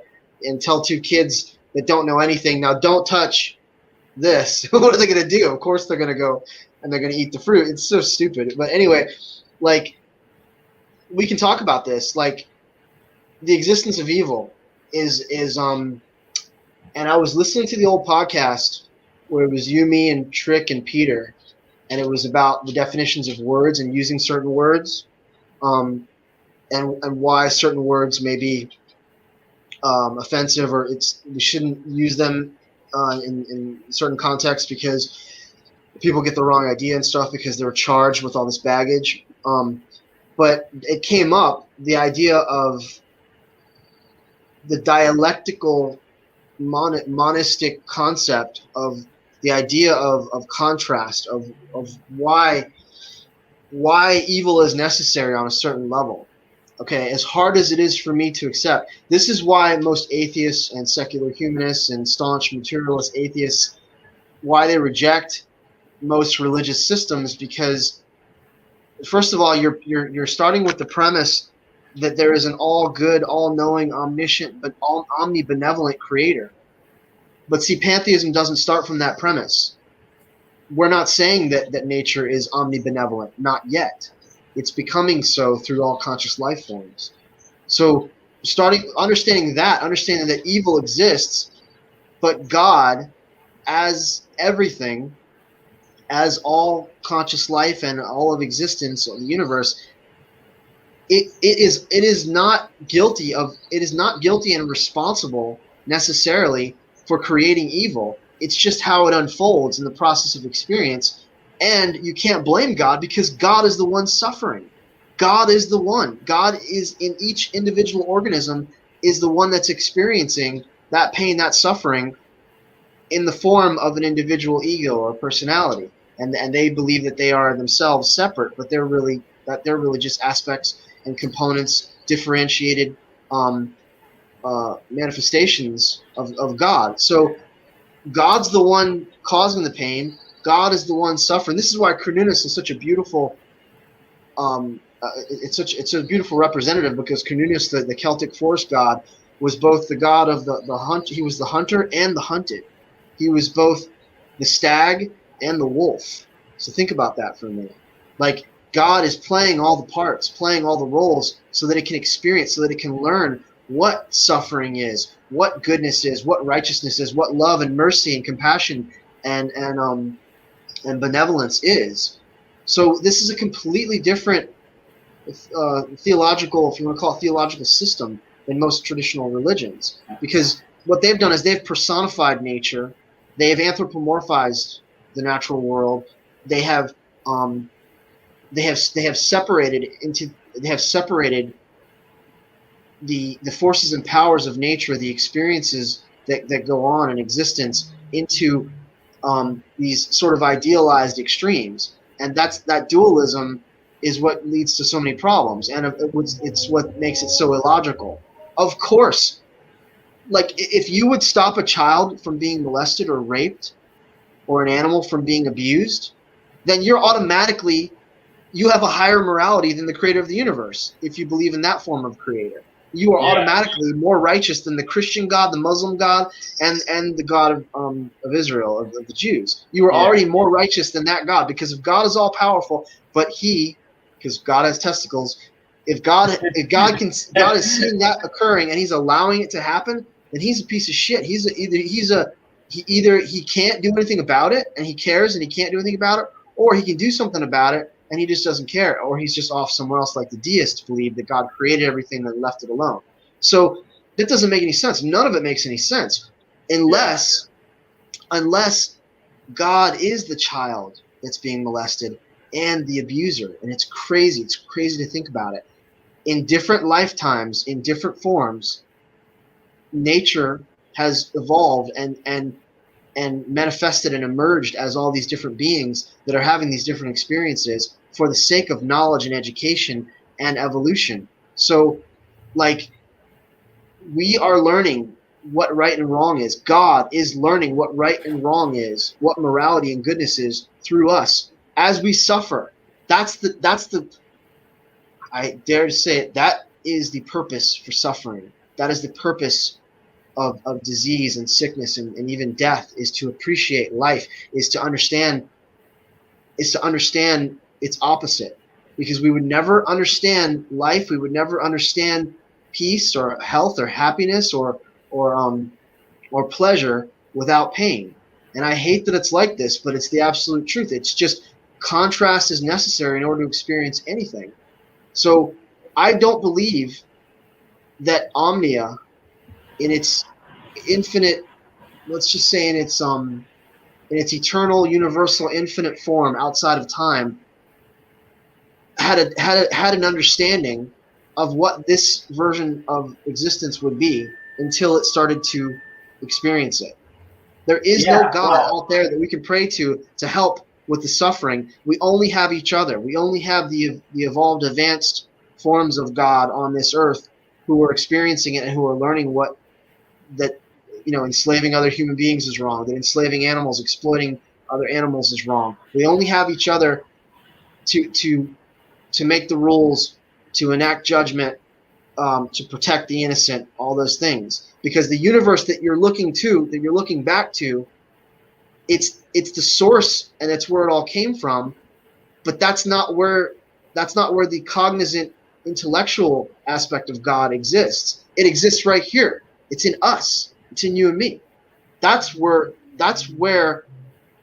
you should be praying to, yourself, and looking to others and trying to help educate and enlighten others to think in this way. Not looking back to the primordial form of God, but looking to the advanced modern incarnation of nature, of the universe, of divinity, which is conscious life forms, consciousness itself.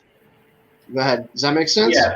Yeah. Well, here's what I wanted to say is that, see, the universe couldn't know good and evil prior to it having happened.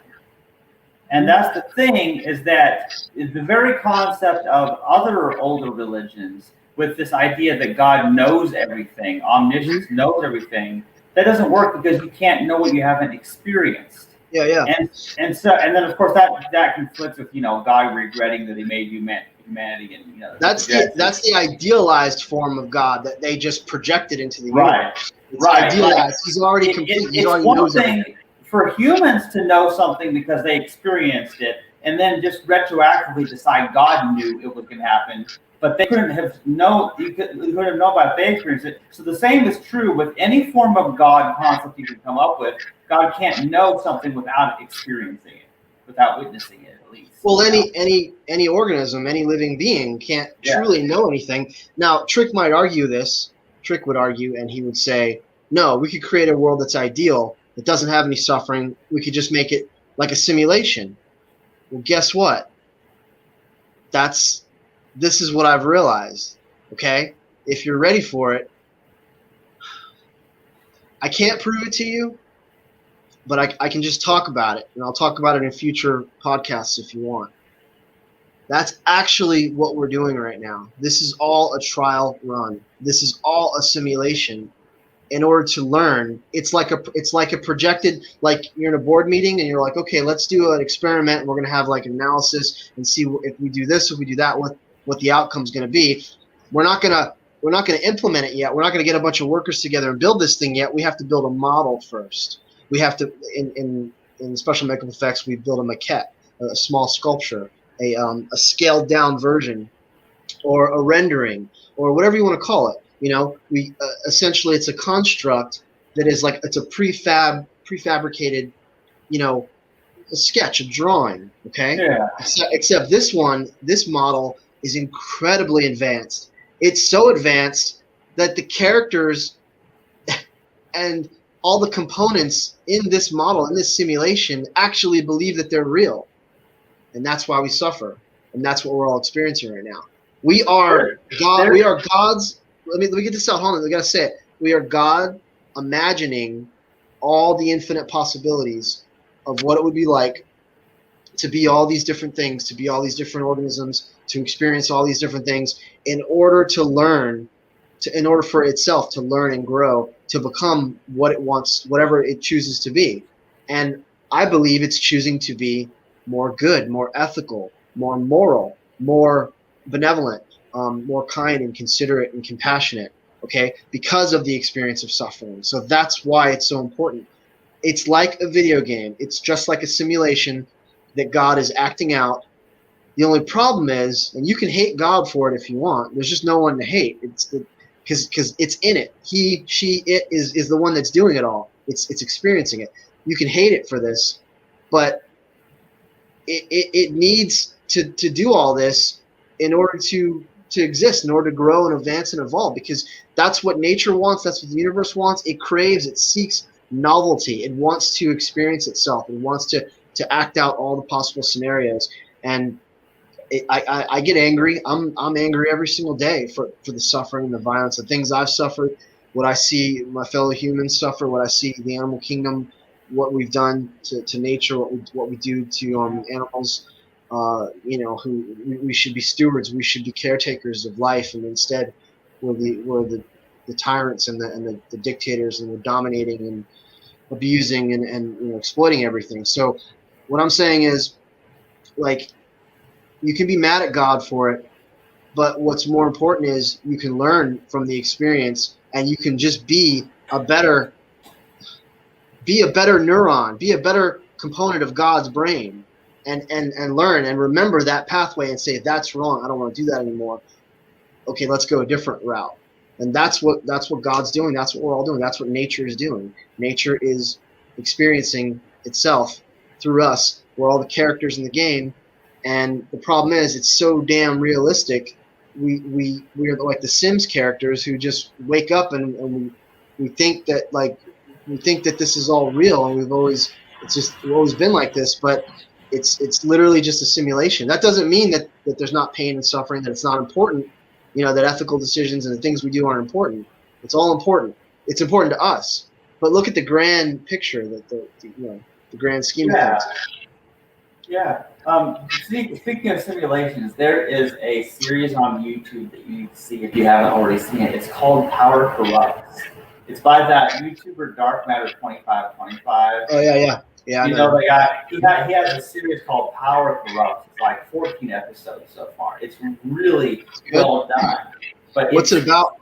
well, it's actually a society that does simulations, where they do simulations on like these high school students, and they let them be god of their own universe. Ah, And so they have absolute power within this simulation, this dream, and based on how they behave as God, while they believe that they're God and they really are the ruler of everything, that determines whether or not they become a good leader in the human world once the simulation ends. That's perfect. That's a perfect analogy. That's absolutely perfect. I know, it's freaky. It's really freaky. I love that series. I'm trying to remember the experiment. This is so stupid that it slipped my mind. Philip Zimbardo did the experiment where he created a mock prison. It was a psychology experiment. A bunch of people volunteered for it. Some pretended to be guards, some pretended to be prisoners, and they just let the experiment carry on. If you look it up really quick, maybe Jamie can look it up and just put it in the comments or something. God, it's just slipping my mind right now. But what a fascinating, terrible experiment, because what ended up happening was they ended up abusing the prisoners. They ended up taking advantage of the power that they believed they had, and it was only for a couple weeks or something.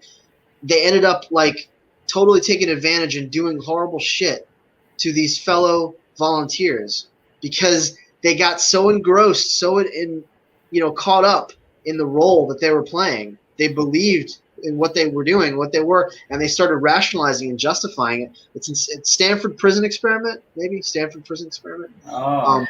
It's so sad, but that is human nature, because we are just these primitive, tribalistic, violent, competitive, dominating, upright walking apes. That's still what we are. There's just more to us than that as well. But you see the worst in human. It's a Lord of the Flies, scenario. Like a bunch of kids on the island, stranded on the island. They develop certain tribes, and they end up sort of devolving and becoming, like savages. So are we ready? I don't think we're ready to for this awareness that I'm speaking of. I don't think in mass. Am I saying that right? The French expression in mass. We are not ready in mass to embrace the fact that we are all God, because I could tell you, even from personal experience, we're going to want things. We're going to want to take advantage of things. We're going to want to manipulate our reality and utilize that power in a selfish way. And that's the problem, is like our intelligence level is way up here, but our morality, our ethics, and our, let's just say, our character is way down here. We're not evolving, consistently. I've always said this. We're not evolving consistently. It's like certain aspects of us have gone way, way, way ahead, and other aspects are way back here. So yeah. I believe that in this age of Aquarius, certain individuals are going to advance and evolve and awaken and recognize who and what we really are. But I don't believe that human beings as a whole collectively yet are ready for this, because just look at TikTok. Just watch TikTok for 20 minutes or so, and you'll see you'll see what society is and what humans care about, and how immature and vain and superficial and really how insecure we are as a species, and how take my TikTok account for example. How wounded we are. Well, I'm generalizing. I'm generalizing. Some people use it for good. Some people use it as to advocate, for veganism. Other people use it, for recipes, and who knows what. But it can be used. It's like any other medium. It can be used for good or for evil, for selfish, superficial, vain reasons, or it can be used for altruistic purposes. But that's where we're at. We're just in the middle. Like I don't know. I've written about it. It's like, remember always, that you're made of earth. Be humble. You're made of earth, but be ever noble, because you're also made of stars. We are stardust. We are the remnants of these exploded gas giants that gave their enriched guts to us and sacrificed themselves so that solar systems and planets and ecosystems and eventually life could come about. So just remember your origins, like we're both. There's this dichotomy there, there's the dualism. I don't know what's going to happen. I don't know if we're going to destroy ourselves. I don't know if we're going to evolve and advance. I just know I have to keep trying, to educate others and speak the truth, just like you. Yeah, and here's the thing about it is that perhaps most of humanity is not ready for these things. That's the thing. It's sort of like here's an analogy. Okay, so people don't drive a car when they're 5 years old. At least they shouldn't be. You know what I'm saying?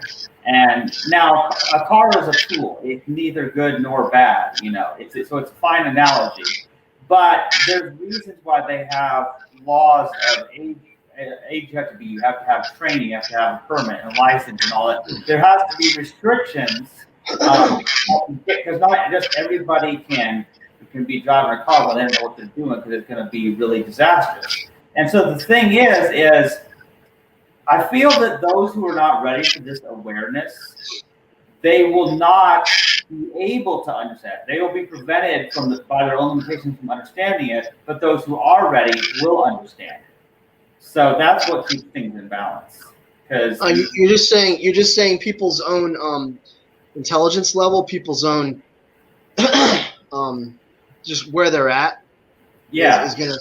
But I mean, that's no safeguard to anything, because you've got the stupidest, most irrational, most immoral people end up in positions of power and end up dominating others and stuff. So that's what's so crazy, the disparity that's there. It's just there's no balance or system of no true system of checks and balances. I've recommended the movie The Happening before. Have you watched it yet? I haven't seen that film.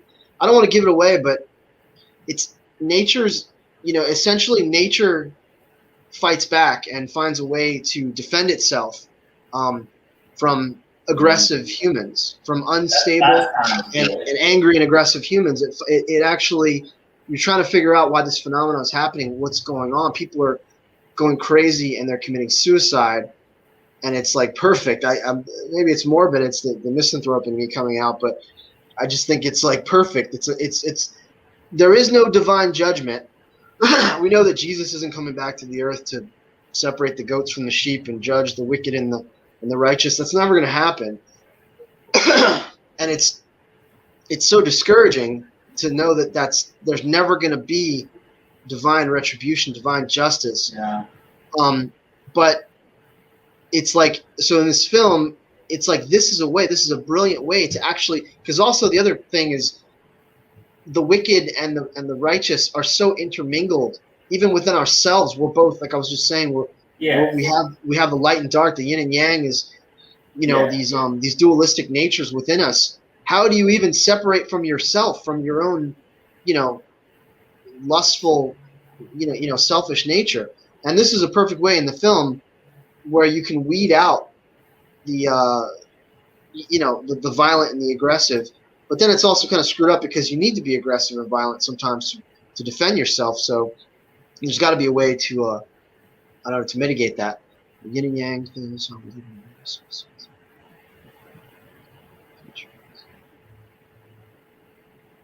Yeah. Yeah. Since you mentioned the yin yang, that seemed like a good comment. I think we all agree that there is no transcendent realm but heaven or hell can be created here on earth. It is this earth. It can be whatever we make it, and it can be a paradise, or it can be a nightmarish hell on earth, a dystopian nightmare. So Yeah. it's literally up to us. The responsibility is on us. And I hate this laissez-faire attitude of Jehovah's Witnesses and others. And they're just like, when Jehovah comes, it's going to make everything right, and I'm going to be raptured up. The Protestant evangelical, New Testament Christians, Baptists, and whatever. Yeah. I'm waiting on the Lord, and He's going to take me up out of here, and I'm going to escape the tribulation and whatever. And it's like, you idiot. Like there's no escape. Like you're here, you're in it for the long haul until you die. Well, here's the thing about it. See, here's what I kind of think. Here's what I sort of think. I know I don't have evidence for this. This is just something I personally like to think. Is I think about the world of dreams and our thoughts, and how even our thoughts and our mind create our own reality to a certain extent.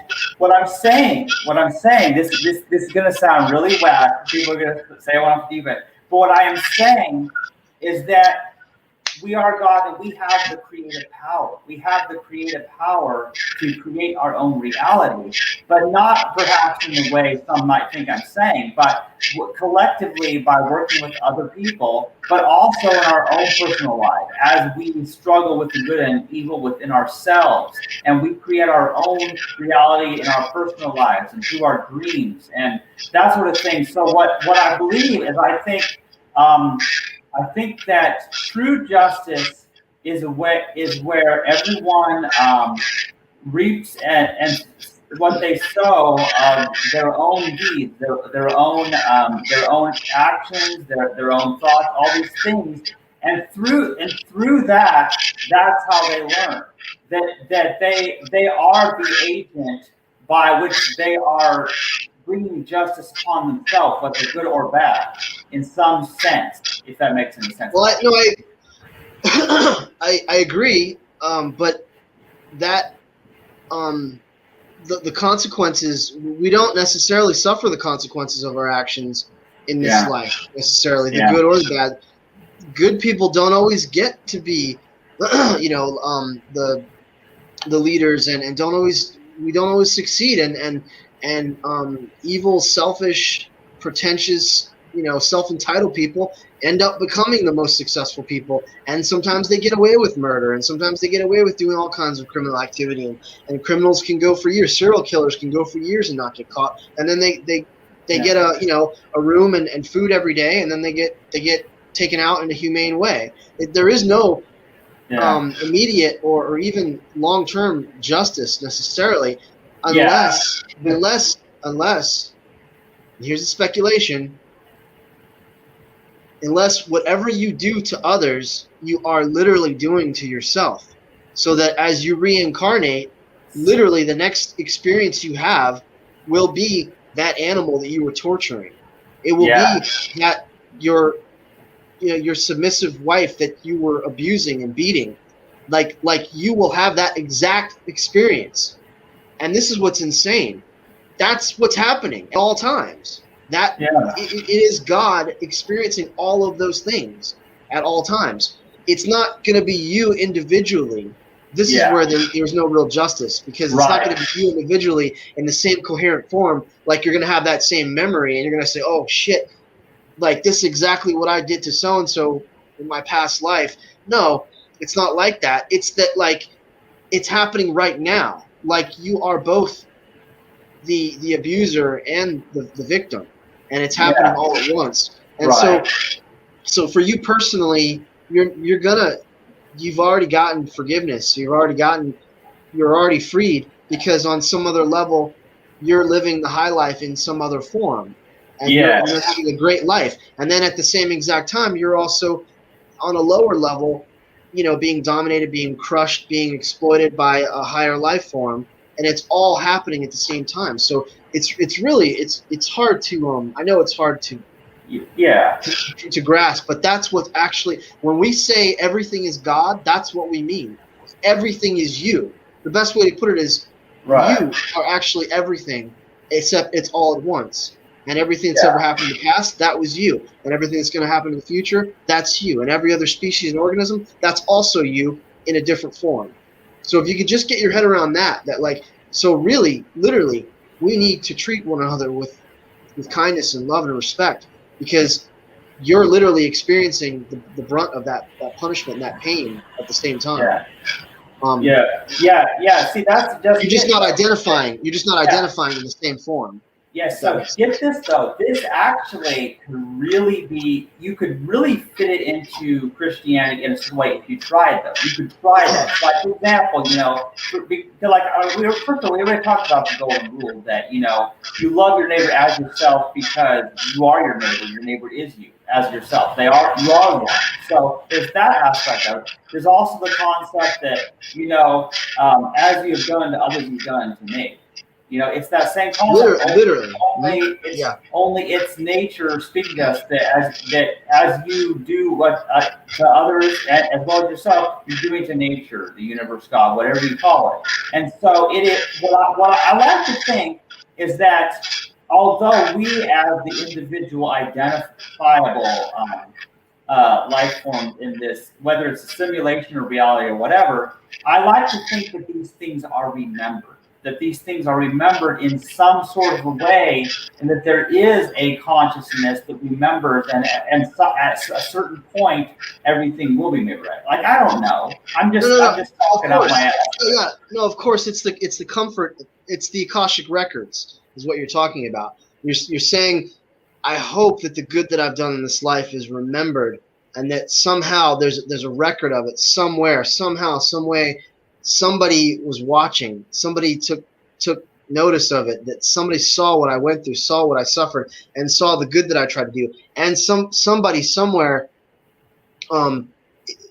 is seeing what that bastard, what that person did to me, and will reward them accordingly. We'll pay back them for their wrongs. We all want that. That this is the comfort of the very juvenile, childish, monotheistic religions. They literally have invented this system of rewards and punishments and whatever to motivate people, to also comfort people, to also sort of provide structure, to crowd control, to keep people moral, to threaten them with punishment, with hell, with retribution from God. Okay, what's the pantheist, or what's the biopantheist answer to this? Is it recorded? Is it remembered? There are nights when I sit here and I feel like the places I've been and the things that I've done, experiences that I've had, it's almost like even places I've worked, places that have a lot of significance and meaning and are very endearing to me. It's almost like they still exist. Like that's still happening. It's still there. Like if I go there now, I'll somehow go back in time. I'll be transported.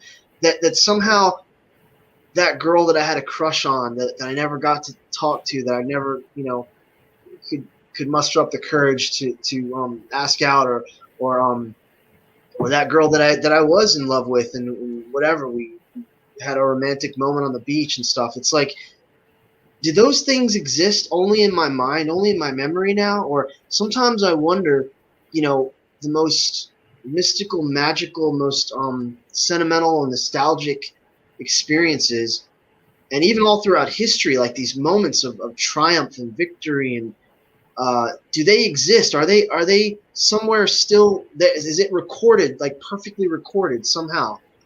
And the answer is, this is hard to explain. The answer is yes, because time doesn't exist. Because all of those things are happening simultaneously, all at the same exact time. So you are forever in that moment, whatever that moment is, like heaven or hell, whether it's good or bad, pleasure or pain. That's still happening right now.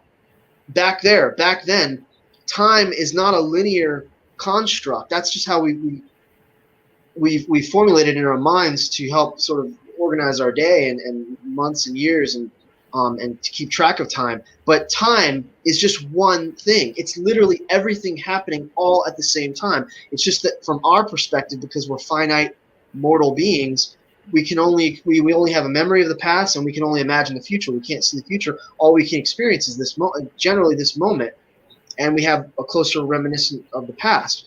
But what I'm saying is, what if everything is happening all at once? And so, in a sense, when you get there, when you are the evolved, Dios, when you become God, when all of nature reconstitutes itself, when it becomes one again, and it's just one singular mind, and everything is balanced out, and we are the singularity again, which was also before the beginning of time. When we're there, we are going to remember and know everything. We're going to know everything that's ever happened, and everything is going to be understood, because it's all us, because it's the gamer that's playing the game, remember? And so all of those experiences have been lived out, have been experienced, and we've remembered them, and every conscious being is still experiencing them. This is a horrible thought to think of. So we thank Omnia, we thank nature that it does feel that we do have the experience of the progression of time, that it does feel temporary, that it doesn't last forever, that your sickness, your diarrhea, your horrible food poisoning, it was only for 3 days. It didn't last for an eternity. But what I'm trying to say is, you're still experiencing that, but you're also experiencing the ecstasy in whatever was the most pleasurable experience you've ever had. You're also experiencing that right now, and you're also another form, another body experiencing the greatest thing that they've ever experienced, and it's all happening at once. And so, to answer your question, will it be known? Will it be rewarded? Will we have that vindication? We already have it. It's just that we don't personally have it as this individualized ego. Right. We won't personally experience it, but someone else is, because from some other perspective, Chastity, nobody will ever know what you've been through. Nobody will ever truly know except you the terrible things that have happened to you, the ways you've suffered. And I can say the same thing for me. No one will ever know what I've gone through, the depths of depression and just insanity, the things I've gone through, okay, except me. Except, like, me. But wait a minute. I'm God. So God knows. God already knows. Yes. God knows. Yeah, so if you know it, whatever you experience it, whatever you experience, whatever everybody's experiencing, it's like, oh, God, where is God? I wish God could help me. God knows, because God is the one experiencing it. But God is playing the part of you while it is experiencing it. So is that a comfort, or is it just a crazy abstract thought? I mean, I'll leave it up to you. In my ontological model, I know this to be true. I know that this is what's happening, that there is no such thing as time. It's all happening at once, and that all beings are really expressions of me at different points in time. We're the whole entire universe, all of us, we're just one being, and we're just from different subjective viewpoints, having these experiences. So is it a comfort? I don't know. I mean, depends on how you look at it. Well, yeah, and each person's going to have their own interpretation of this idea. But of course, here's the thing about it is that when they're, aside from the fact that we're all manifestations of nature, universe, omnia, God, whatever, then there's also these mystical experiences, these moments where it might be Unos, or it might be Honesty of the Unicorn. And I wonder, here's how I wonder, is that if during that moment we're not entering a dream, we're being pulled temporarily out of the matrix into reality. Out of the dream into reality. Pulled out of the dream. Yeah. We're getting reality and the dream mixed up. In the matrix, we're being pulled out of the matrix and being made aware that somebody is watching. That's it. That's exactly what it is. Yeah. When we dream, God wakes up, and when we live, God goes back to sleep and forgets, and God is dreaming, thinking that it's a man, a dog, a fish, a Yeah. tree, you know. But like, that's why we dream. That's literally why we dream, because it's an altered state of consciousness that just reminds us that there are altered perceptions that we literally, everything that occurs to you, everything that happens to you in a dream, remember, is your own mind. It seems like it's an external world, but it's not. It's all happening inside your own mind, based on your memories, based on your own psychological constructs and stuff. But like when you're in it, it's like you think you're interacting with different characters, but they're all you. They're all different components and Yeah, aspects of you. because And that's what this life is. When you're in a dream, you're interacting with different characters, different people, whatever. And during that, you think that they are separate individuals that you're interacting with, not realizing you're creating the whole experience. So it's the same thing. What you're basically saying here is that God or Omnia, whatever, is playing all of the roles. But just take that concept. Take that concept and just apply it to everyday life. It's the same thing. Yeah. Yeah, it's kind of a strange thing because it's sort of like chess. All the different pieces, they are each seeing it from their perspective. They don't realize that they are one with the chess player who's moving them. Right, and imagine if you had really, really advanced chess pieces that think that they're just a bishop, that they're just a king, they're just a queen, that they're just the rook, that they're just a knight. Imagine if you had the chess pieces that were literally cognizant, self-aware, and sentient, and thought this is their purpose, this is what they have to do, and they don't see the giant hand that's moving them. Moving them around. And then they think the chess pieces think they move to their own free will. Exactly. And there's no free will. And there's no free will not because you can't make conscious choices, but because there's no choice or action or thought or feeling that you could have that wasn't contingent on a prior influence or something that came before it. And here's an infinite causal chain of events. What? Yeah.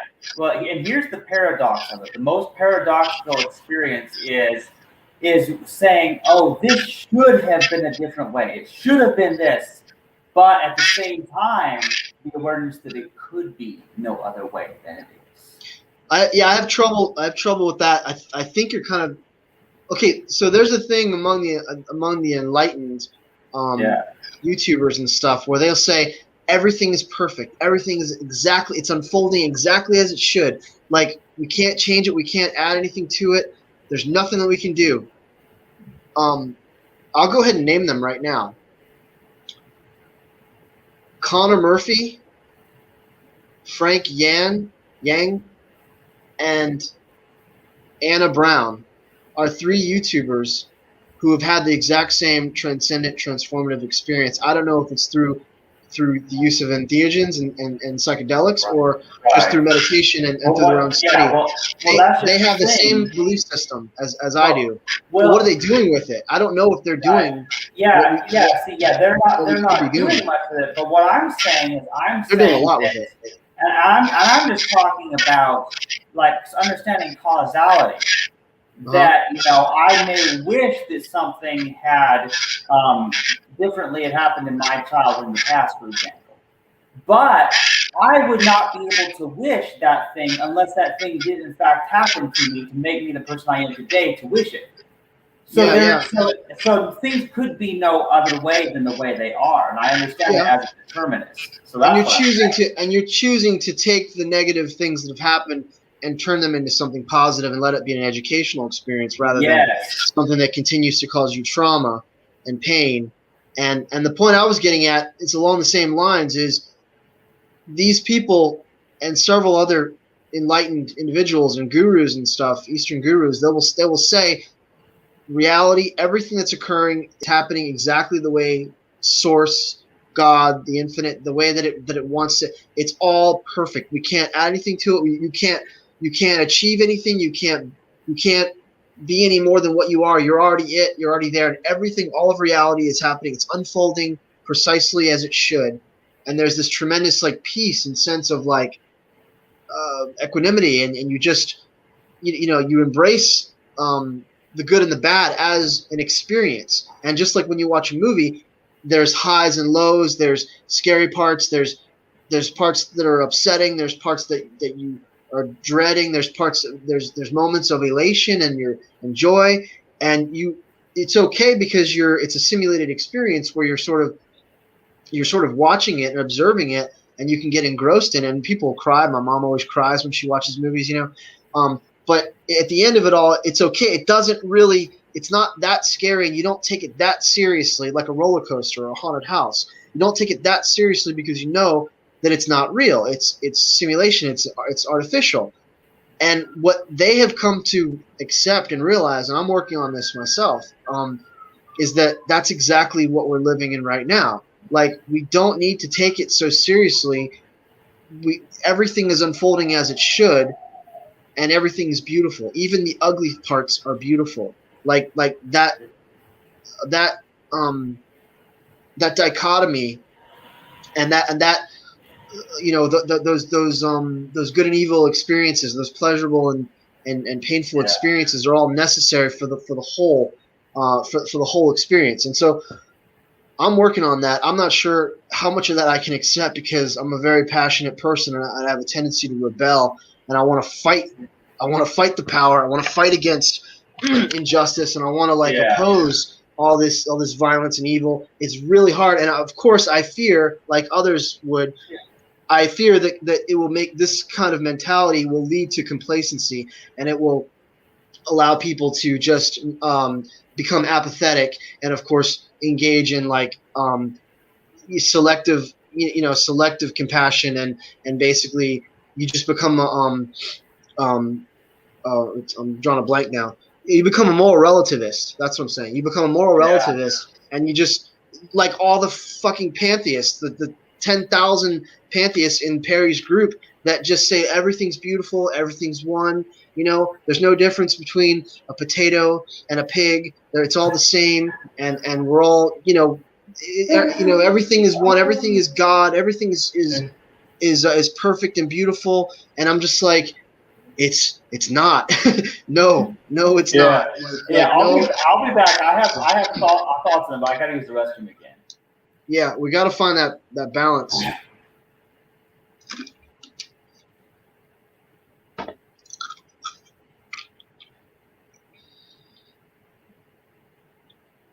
Yeah. In my stipulations for membership in the Biopan group, one of the guidelines is to not engage in moral relativism or be amoral in any way, because morality exists because consequences exist, because there's such a thing as cause and effect, and there are certain things that are helpful and healthy and are life affirming, and there are certain things that obviously promote chaos and confusion and pain and suffering and death and violence. And so I'm never going to say, all is one, and the experience of pain and suffering and to other life forms, or even to myself, that somehow that's all part of the divine plan. So I'm not going to resist evil. And there's a lot in Taoism that I sort of reject because of that, even though I fundamentally agree with Taoism. When I listen to the Tao Te Ching, I'm like, no, I can't. It's hard to accept so much of it, because it's all about being like water and going with the flow and not resisting things and letting things unfold as they are. And I have a lot of trouble with that. But somewhere in this, I do believe there is peace. I think that if you can master this, if you can understand that you are the gamer and the game and the player all at the same time, you're the player and you're the game, and you are in this reality, but you are also beyond it, in that like, it's not something that's just happening to you, it's you happening at all times, everywhere, in different ways. If you can somehow reconcile this, then I do believe there's a way to overcome depression, to overcome fear, to overcome anxiety. I believe that we can conquer, these fundamental obstructions, these hangups that we have, if we can grasp this. And so I would point anyone to Alan Watts. Anyone who is interested in this, look up Alan Watts on YouTube. He's got just hundreds of lectures that have been set to really cool music and visuals and stuff. Yeah. And like he will speak about this, but he does it in such a way. He was an incredibly intelligent man, just so erudite and wise in so many ways. And he teaches and he promotes basically Eastern mysticism and a form of pantheism that is previously, up until February of this year, I rejected. I rejected Alan Watts and a lot of what Terence McKenna would say, and a lot of these other luminaries, pantheist luminaries of the past, because of their view on reality. This perennialistic philosophy, not necessarily perennialism, but it's more along the lines of pan-perennialism, like as Aldous Huxley put forth, that sees the truth in all religions and understands that all religions can be mediums for truth. That not just all religions, but all forms of art, all experiences, all music, all literature can actually. It's no different. That like you can read Huckleberry Finn or Lord of the Rings or or Richard Matheson science fiction horror or the Bible and get like fundamental truth from it. I mean, I got fundamental truth from The Incredible Shrinking Man at the end of that Richard Matheson story. So everything could become a medium. And up until this point, I was like, no, let's just look to nature. We look within, look to the natural world, but we don't need all these religious constructs and all these ancient mythologies, because of course people get hung up on it. They start to worship and obsess, and they fixate on the medium through which these messages of truth will come. So it's like you creating a religion and influencing people to all worship you and the magical unicorn. And so you create like a statue of the unicorn, and we all have to come to your house and pay tithes so that we can like bow down and listen to you channel the magical unicorn honesty and listen to what it has to say, because it will speak to us. And we have now, like you said in the very beginning, we've limited God. We put God in a box. We've created, we've isolated it and we've made it small. And the infinite omnia is not small. It is everything. It's all. So it can literally come through any medium, any source, anything you see. Because here's the thing is that honesty, the unicorn, is one manifestation of truth. So to me, it's a unicorn, but to somebody else, it might be Carnunos. It might be some dragon. It's someone else. Who knows what it might be? And because the truth can come in any form, that means nobody owns it, has a patent or a copyright on it, and that's where traditional religions go wrong. Like right. Where they get hung up in the messenger instead of embracing the message and understanding that the message itself is organic, ever changing, and always in a state of emergence, and always it has to sort of hide. That's what makes it so incredible and transformative and beautiful when you have the mystical experience. It never happens the same way twice. It always shows you that everything can be a conduit for truth and for wisdom to be conveyed. So let life itself be your teacher. Let the natural world and literature and books and movies and art and film and music and whatever moves and motivates and inspires you, then that's what you should gravitate toward. I love the Neverending Story, the Orin, the Ouroboros, this symbol of the figure eight, twice infinity. That movie has such profound meaning to me, and so it becomes a symbol. It becomes a symbol of Biopan for me. The Tree of Life, the Celtic Tree of Life, ends up becoming a very very important iconography in Biopan. mythology, because it's a huge aspect of the story of the portal of Adamastos.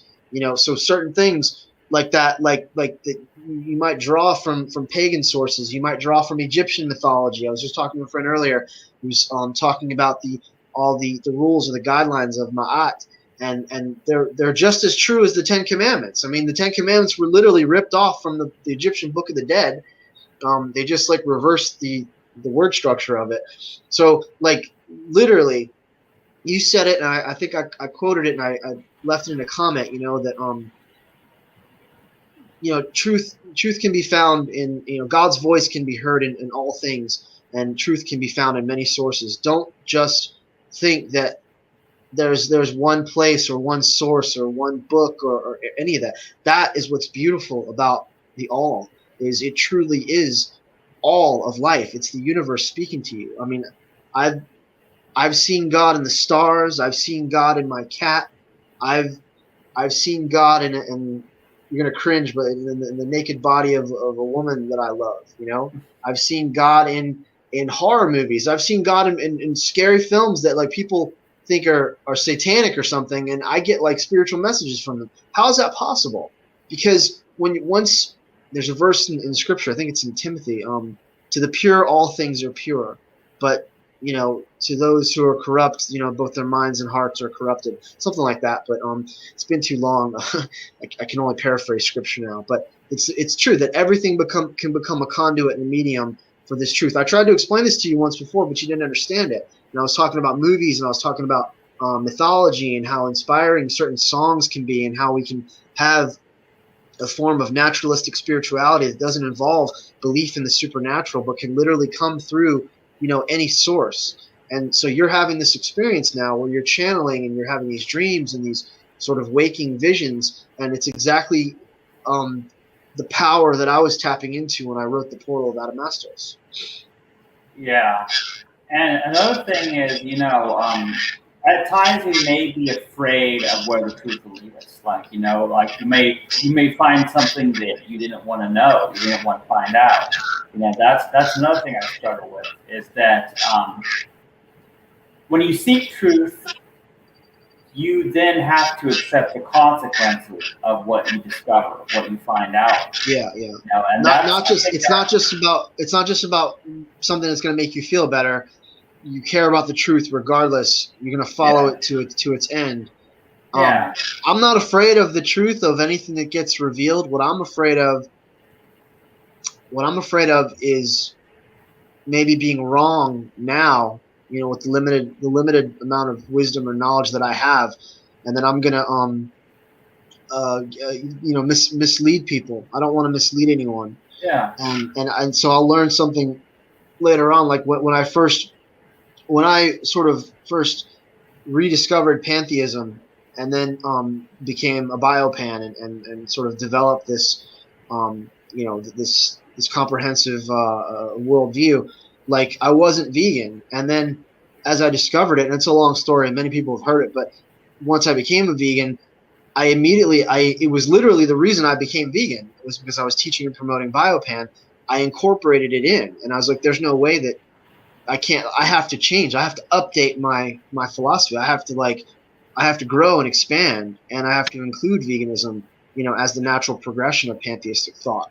And so this is part of it. And what you're saying is that you should never be static, and you should never be locked in to a specific, like you think you've got a handle on the truth, and it's never going to change. It's just set in stone, like the literal Ten Commandments. Because it's dead. Because it's dead as soon as that happens. It's a living truth. It's living. It always changes. Yep. And you should be open to it. So you should always be open to new and emergent information. And so on a certain level, I'm guilty of breaking that rule, because I've been traditionally opposed to the concept of reincarnation and certain New Age beliefs, and certain friends of mine that are more mystical, Alice D and Nicole Scott and Peter and JP, who were more proponents of Alan Watts and of other and Thelema and other mystical traditions and other components that would generally be considered like New Age, I always shied away from that. And Christopher Greenwood, I always shied away from that. He associates with Druidry now and sort of neo-paganism. I always rejected that. And what I realized, especially in the last few months, that like you should never reject anything outright, because all these things could actually be beautiful metaphors, and actually could just be alternate. They could just be alternate perceptions of the same universal fundamental truth. So what I'm against and what I'm opposed to is the literalism and the fundamentalism and people getting locked in, to these belief systems. So we should keep an open mind. Not saying that I'm not saying that any of these religions are true. What I'm saying is none of them are literal, but all of them can absolutely be true, and they can all speak to you. They can all become tools and mediums and and channels through which the highest truth can come. So as a Christian, I was living my highest truth, and I was doing what I thought I was meant to do, and I was like literally living up to my own highest ideal. And at that time, yeah, I was living in accord with the say the divine spirit or the life principle or whatever.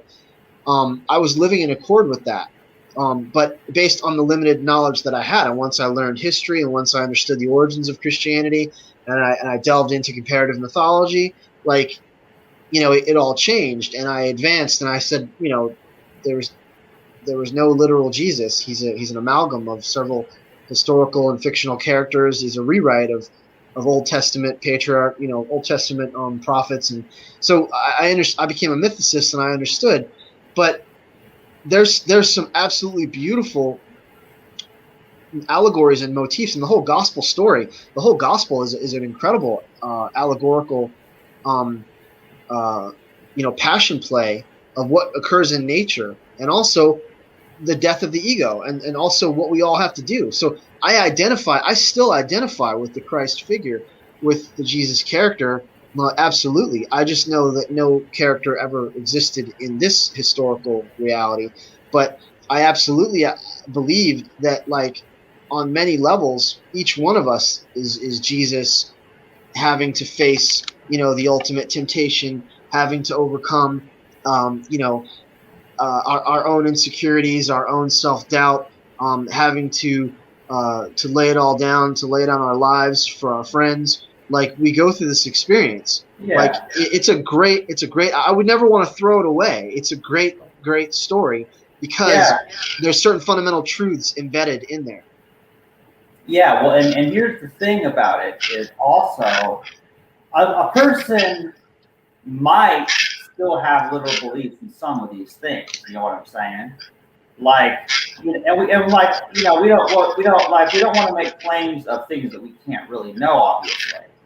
But I would like to believe in reincarnation as a thing, because I would like the idea.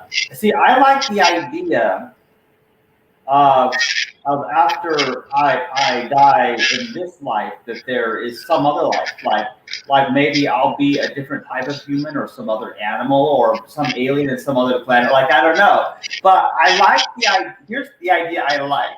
I like the idea of remembering who I was that I am now. I like that idea, and the reason I like that idea is, here's why. It's because if you know that you were someone else before and had a different life, and then you're in a current life, you think, well, then what am I here in this life for? And then what's beyond that? It leaves you with that endless amazement, that wonder of curiosity, of never knowing where you'll be taken next. And also the comfort, that you're never going to truly cease to exist. It's the comfort that you're never going to truly be extinguished. Your consciousness will always exist in some form or another. It's placating that anxiety of annihilation, which essentially they say is the source, the reason for the invention of religions. But I want to say, like, that's exactly what's going to happen. It's the truth. It's just that, let's just say generally, for the most part, you won't remember, but you'll be able to relate to other people who are suffering in the same way because you're more connected to you when you were that person. See? Yes. So you'll really feel for the animals, and you'll really feel, like me personally, you'll really feel the suffering of the women who were tortured and burned alive during the Middle Ages and during the burning times and the Inquisition. You'll really identify with the Celtic and Scottish, the wars and battles fought, and the pagans who were persecuted. And you'll identify with Native Americans and with indigenous cultures and things, because let's just say that the neural connections that are formed on the cosmic level, there's still these really strong ties to when you were those people, or maybe Yeah. when you are those people at this moment. So I don't know if I can't give you that assurance that you're going to have, a in a real coherent memory of the experience, but Right. Yeah. everything you care about because on some level you're sympathizing with that other being, and you're Yeah. on some level you're identifying with that suffering and with that experience. So maybe that's why you're identifying with it, Yeah. because I mean, you could say sympathetic neurons, it's just a shared Well, yeah. experience, we relate. But what if it's because you truly were those people, those martyrs, Yeah. or those freedom fighters, or whatever. Like that's because that's why you have that component to your personality, and you identify Maybe. so strongly with it, because like you literally were Joan of Arc. You literally were Giordano Yeah. Bruno. You Well, literally were yeah. like That's whoever. that's the thing about it is, like it could be that I don't remember, but I literally was, because I am the omnia, and all things are connected, and even the physical matter we know is recycled over and over again, Yeah, and on an so atomic level. On an atomic level, it literally is all the same stuff. yeah, exactly. So it's weird, and so here's the thing about it. I'll tell you one thing that's different, okay? So a few years ago, I would have said, and in fact, I'm sure I did say, that, I don't care what happens after I die. I like the idea of not existing. I don't want to exist. I won't want to suffer. I don't want to be conscious or exist. That's what I said back then. But now, that's no longer the case. Because now, I look at how far I've come. I look at what I've learned, and I don't want to forget. I don't want what I've learned in this life to be forgotten, and that's why I want to remember. If I enter another life after this, I want to remember who I was now and how all the things I learned, and carry that on into the next life and use that knowledge for good. Okay. Two things. The best thing you can do right now, the best thing you can do is write about it. Like literally, write about it, document it, and that's how that experience will carry on and will affect and Yeah. influence others. All Why you do you have to think I've been do writing so much? all you have to do is communicate about it. But let me tell you something else.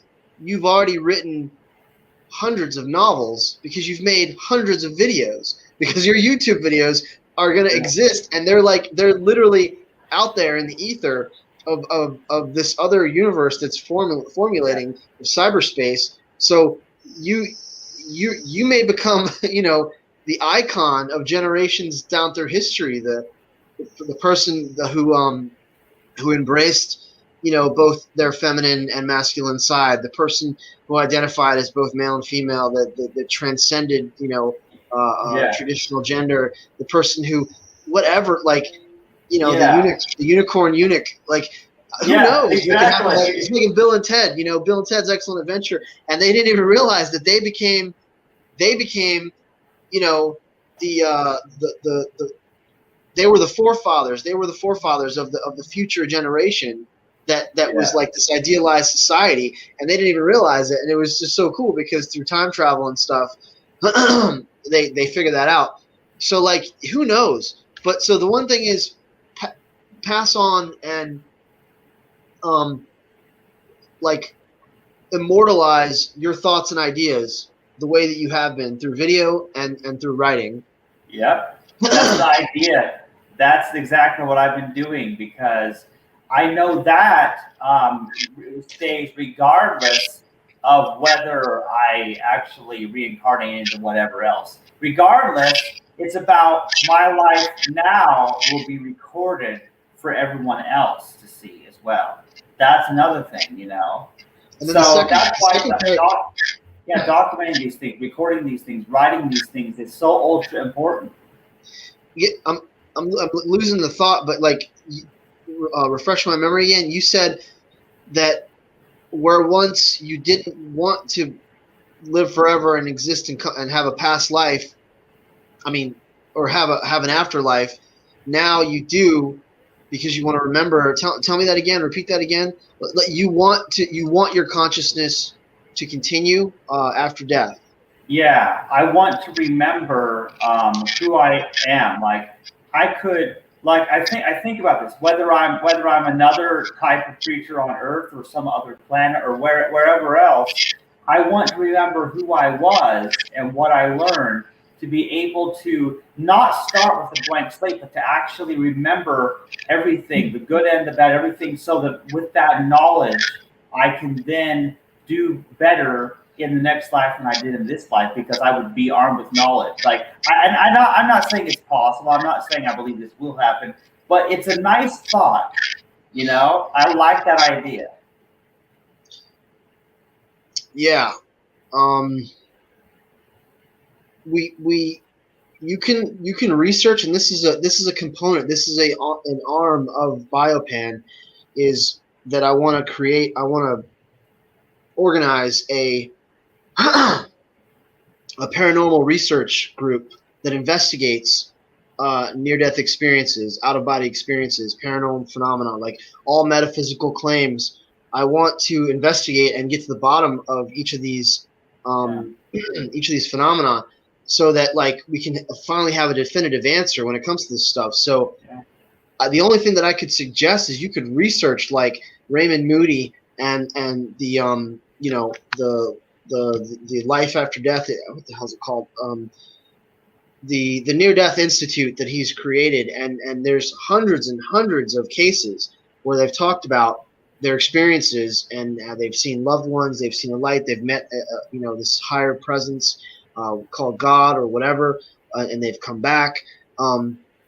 I've always sort of labeled it as it's all an experience that you're having while you're still alive. On some level, you're still physically, your brain is not yet dead. You know, the brain death had not yet occurred. Right. On some level, right, yeah. The thing though is, see, I think that like everything should be explored, and that I think there needs to be a focus, on both.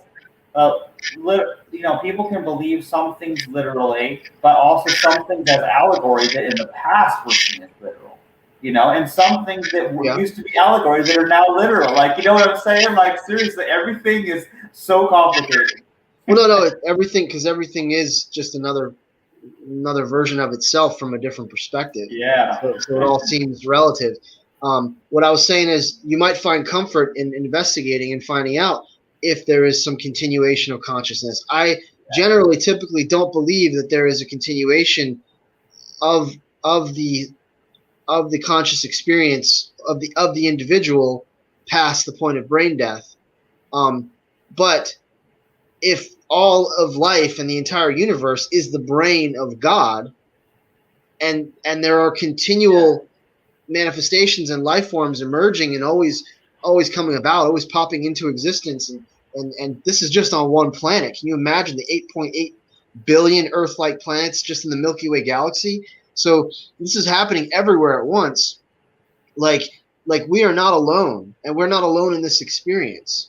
And so if you can have hope that like your life and your memories and your experiences can be passed on in a tangible, literal way, digitally and through technology and through literature and whatever, then who knows, what could happen where in the future, in like the Superman movies, Jor-El, his father, like he is sort of brought back. He's a hologram, using all of his memories and stuff, he creates like the spaceship creates a digital holographic version of his father, so his father can interact with him and speak to him. So who knows if in the future, like we could literally have our consciousness recreated in some other form, and you could be teaching.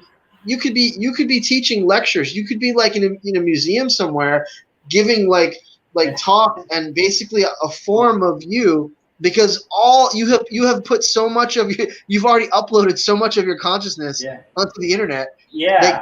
They could take all of that and condense it and recreate like a digital version of you where you're like this Max Headroom character kind of like speaking and talking, and so you would all your mannerisms, all your responses, you could literally have a real-time interaction with people who are asking you questions. You could live on perpetually in some digital form, in the future, even though your physical body is now gone. Everything that made you, like even genetically, they could take your hair, your skin cells, and they could clone another body. They could clone another Chandler and then upload your consciousness into it. That's transhumanism, man, and that's why people are so scared of it. But it's not a scary thing. Here's kind of you could potentially live on in some other form. That's what I'm saying. Yeah, well, see, here's the thing, though. That's what I'm talking about. Is like whether that way or whether something similar. Just like my files on my computer backed up to the internet regularly. So even if this whole apartment burns down, even if I die, somebody could still retrieve that information theoretically. You gotta show me how to do that, by the way. Yeah. Also, I don't have anything in the cloud. Yeah, well, but also like take that movie Frozen 2, because you got to see the first Frozen movie, the Disney movie. It's good, man. It's really good. I swear. I just haven't seen it. I know it's probably not your style movie. You're probably more into horror movies and that kind of thing. But in the second movie, in Frozen 2, see, the thing is the water remembers. Water remembers. And because Elsa has the power over water in the form of ice, she pieces together what happened to her parents and the different things happened in the past because the water forms and does holograms like that. And that's drawing from as ice sculptures about what happened. Yeah. And so she finds out what happened. Because water does hold memory, and that's been proven, that it does hold memory, it holds energy, it holds intention. Like water is a perfect conductor for all those things. Just like crystals in my book, the crystals in the rock in the cave hold the memory of nature, and that's how I was able to manifest. Yeah. So I mean, it's all possible. Yeah, that's the thing. Is like I like the idea that the water remembers, the earth remembers, the stardust remembers, and that because of that, we could literally be recreated somehow. Like imagine that. Like it's a weird thought. This is why the whole millionaires want to like freeze their brains and put them in cryogenic stasis so that they can resurrect their bodies, their brains when we have the technology to clone them a new body. And so that many people believe that certain, really what's the word, influential individuals. There was the rumor of like Walt Disney and stuff, like they have put themselves in cryostasis for this purpose, so that when we do have the technology, they can wake them up again and they can live forever, potentially live forever. On a basic level, I guess we're coming full circle. This is why people have children. They're literally trying to continue their own existence. This is what happens. You create a copy of yourself, a copy and a combination of yourself, in order to live on through your genetically through your offspring. So this is why people do it. That's the old-fashioned way. I would say we should move in the opposite direction, since the Earth societies are overpopulated and there's so much strain and pressure on resources. We should try to perpetuate our existence through our art, through putting as much of ourselves out there as possible, and hopefully someone will find value in it. Yeah, and that's the thing about it is, that's why I believe in writing and recording videos as much as I do, because that way it's preserved, regardless of what happens to me or you as a person. I like that idea, but then at the same time I just still kind of wonder if someday I'll be reincarnated. I'll be living a life with someone else, and then I'll see my books that I publish now and my videos, Yeah, and yeah, I'll yeah. look at it and I'm like, this Oh, is me. Like that's like I feel I so just have bad that. for all the artists of the past, Van Gogh and just all these great Nikola Tesla and Bruno and Spinoza and all these incredibly influential individuals, Lovecraft, who never ever saw any um, never had any notoriety or real were never recognized in their own lifetimes. It was only posthumously that they found a fan base and people. How many saints? How many people were burned alive by the church, and then later on they what do you call it? There's a Canonized. technical word for that. They forgive them and they turn them into saints and they make a statue, and it's like great after the fact, like you feel so bad. It's like you wish that these people they have suffered and struggled so much. You wish you could see that they were not failures. They were heroes. They became our heroes. They became the ones who led us and guided us into the future. But in their own lifetimes, they were never recognized. They were considered failures, and it just sucks. And you wish that they could come back, travel into the future and see what came about because of them. And I wish I could do that. If I had one power, it would be the power of time, to be able to control time and stop time and fast forward and go backwards and be able to just manipulate time so that I could help, I could see, I could guide myself in my own life and see what I'm meant to do and what path to take, and also go back and fix the mistakes I've made, and also freeze and stop time so I can just have as much time as I want to just get shit done and just relax, Yeah, and time isn't my enemy anymore. But part of it is also to meet my heroes from the past and to let them know, like don't give up, don't get discouraged, like don't lose hope, but you succeeded, even though everyone thought you were a failure, and you were excommunicated, and you were imprisoned, and you lost everything. Like there's so many just great noble figures of the past that we wish we could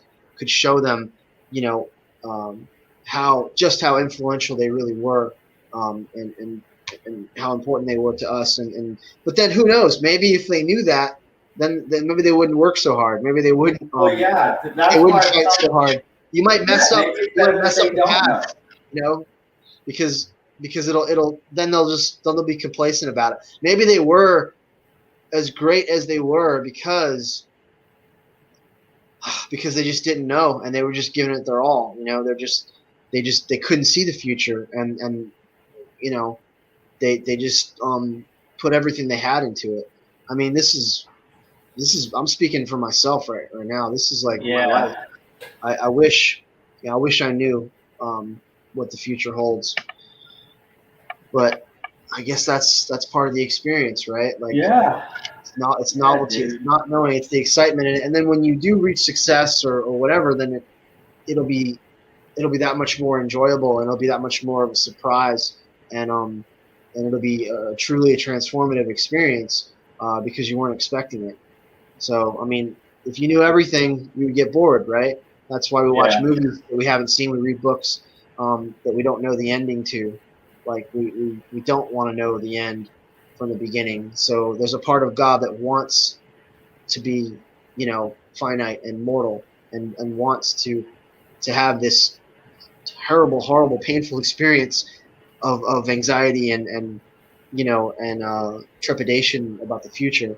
But then there's the beauty when things come together, and you have these mystical experiences, and everything comes into alignment.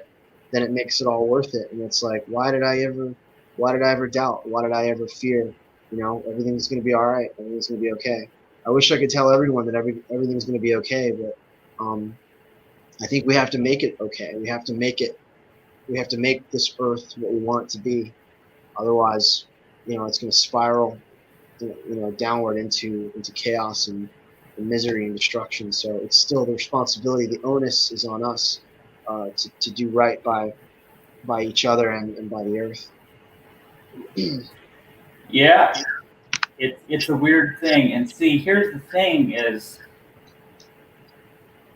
just as we are the way we are, we could be no way other way than the way we are because the past was what it was. What we now do, that also is determined by those causes. What we're going to do, what we're going to do, we just don't know what it is yet. And that's why it's like a movie that you haven't seen before. It's really exciting when you think of it that way. Like, what am I going to do? I don't have a clue, but I'm going to do it, We are propelled not only from the past, but I believe from the future. I believe the future is pulling us along just as the past is pushing us. I think it's all one thing. Yeah. It's a Taurus. So, like, if we feel strongly compelled to move in a direction, if we keep coming back to something, if it doesn't make any sense, but for some reason, we gravitate and we fixate on it, and I mean, some fixations are unhealthy, but essentially, if you feel like you're being led and you keep coming back to something, a subject matter or a theme or some activity or something that is just motivating you, moving you, whatever it is you're excited about, then go with that. Do that thing, whatever that is. Like, research that thing, learn that thing, get good at it, become the best painter you can be, become the best artist you can be, become the best actor, the best activist, whatever it is that motivates and moves and inspires you. Follow your convictions, because it may be that you in the future, you're sending emotional and psychic signals back in time. The experiences you have of pleasure and joy and fulfillment, and maybe that's what becomes our imagination in the present, so that we can imagine it because we are experiencing it in the future. Just like we can kind of remember the past, and we can reminisce about the good things, and we can also reminisce and we sort of feel that we cringe when we think about the stupid mistakes we've made. Well, we cringe and we feel that way, and that directs us and guides us so that we don't make those same mistakes in the future. But what if our imagination and our dreams and our convictions and the things we're passionate about, maybe that is the future, like remembering now what it feels like to already be there. So on every stage, at every level, past, present, and future, you see what I'm saying?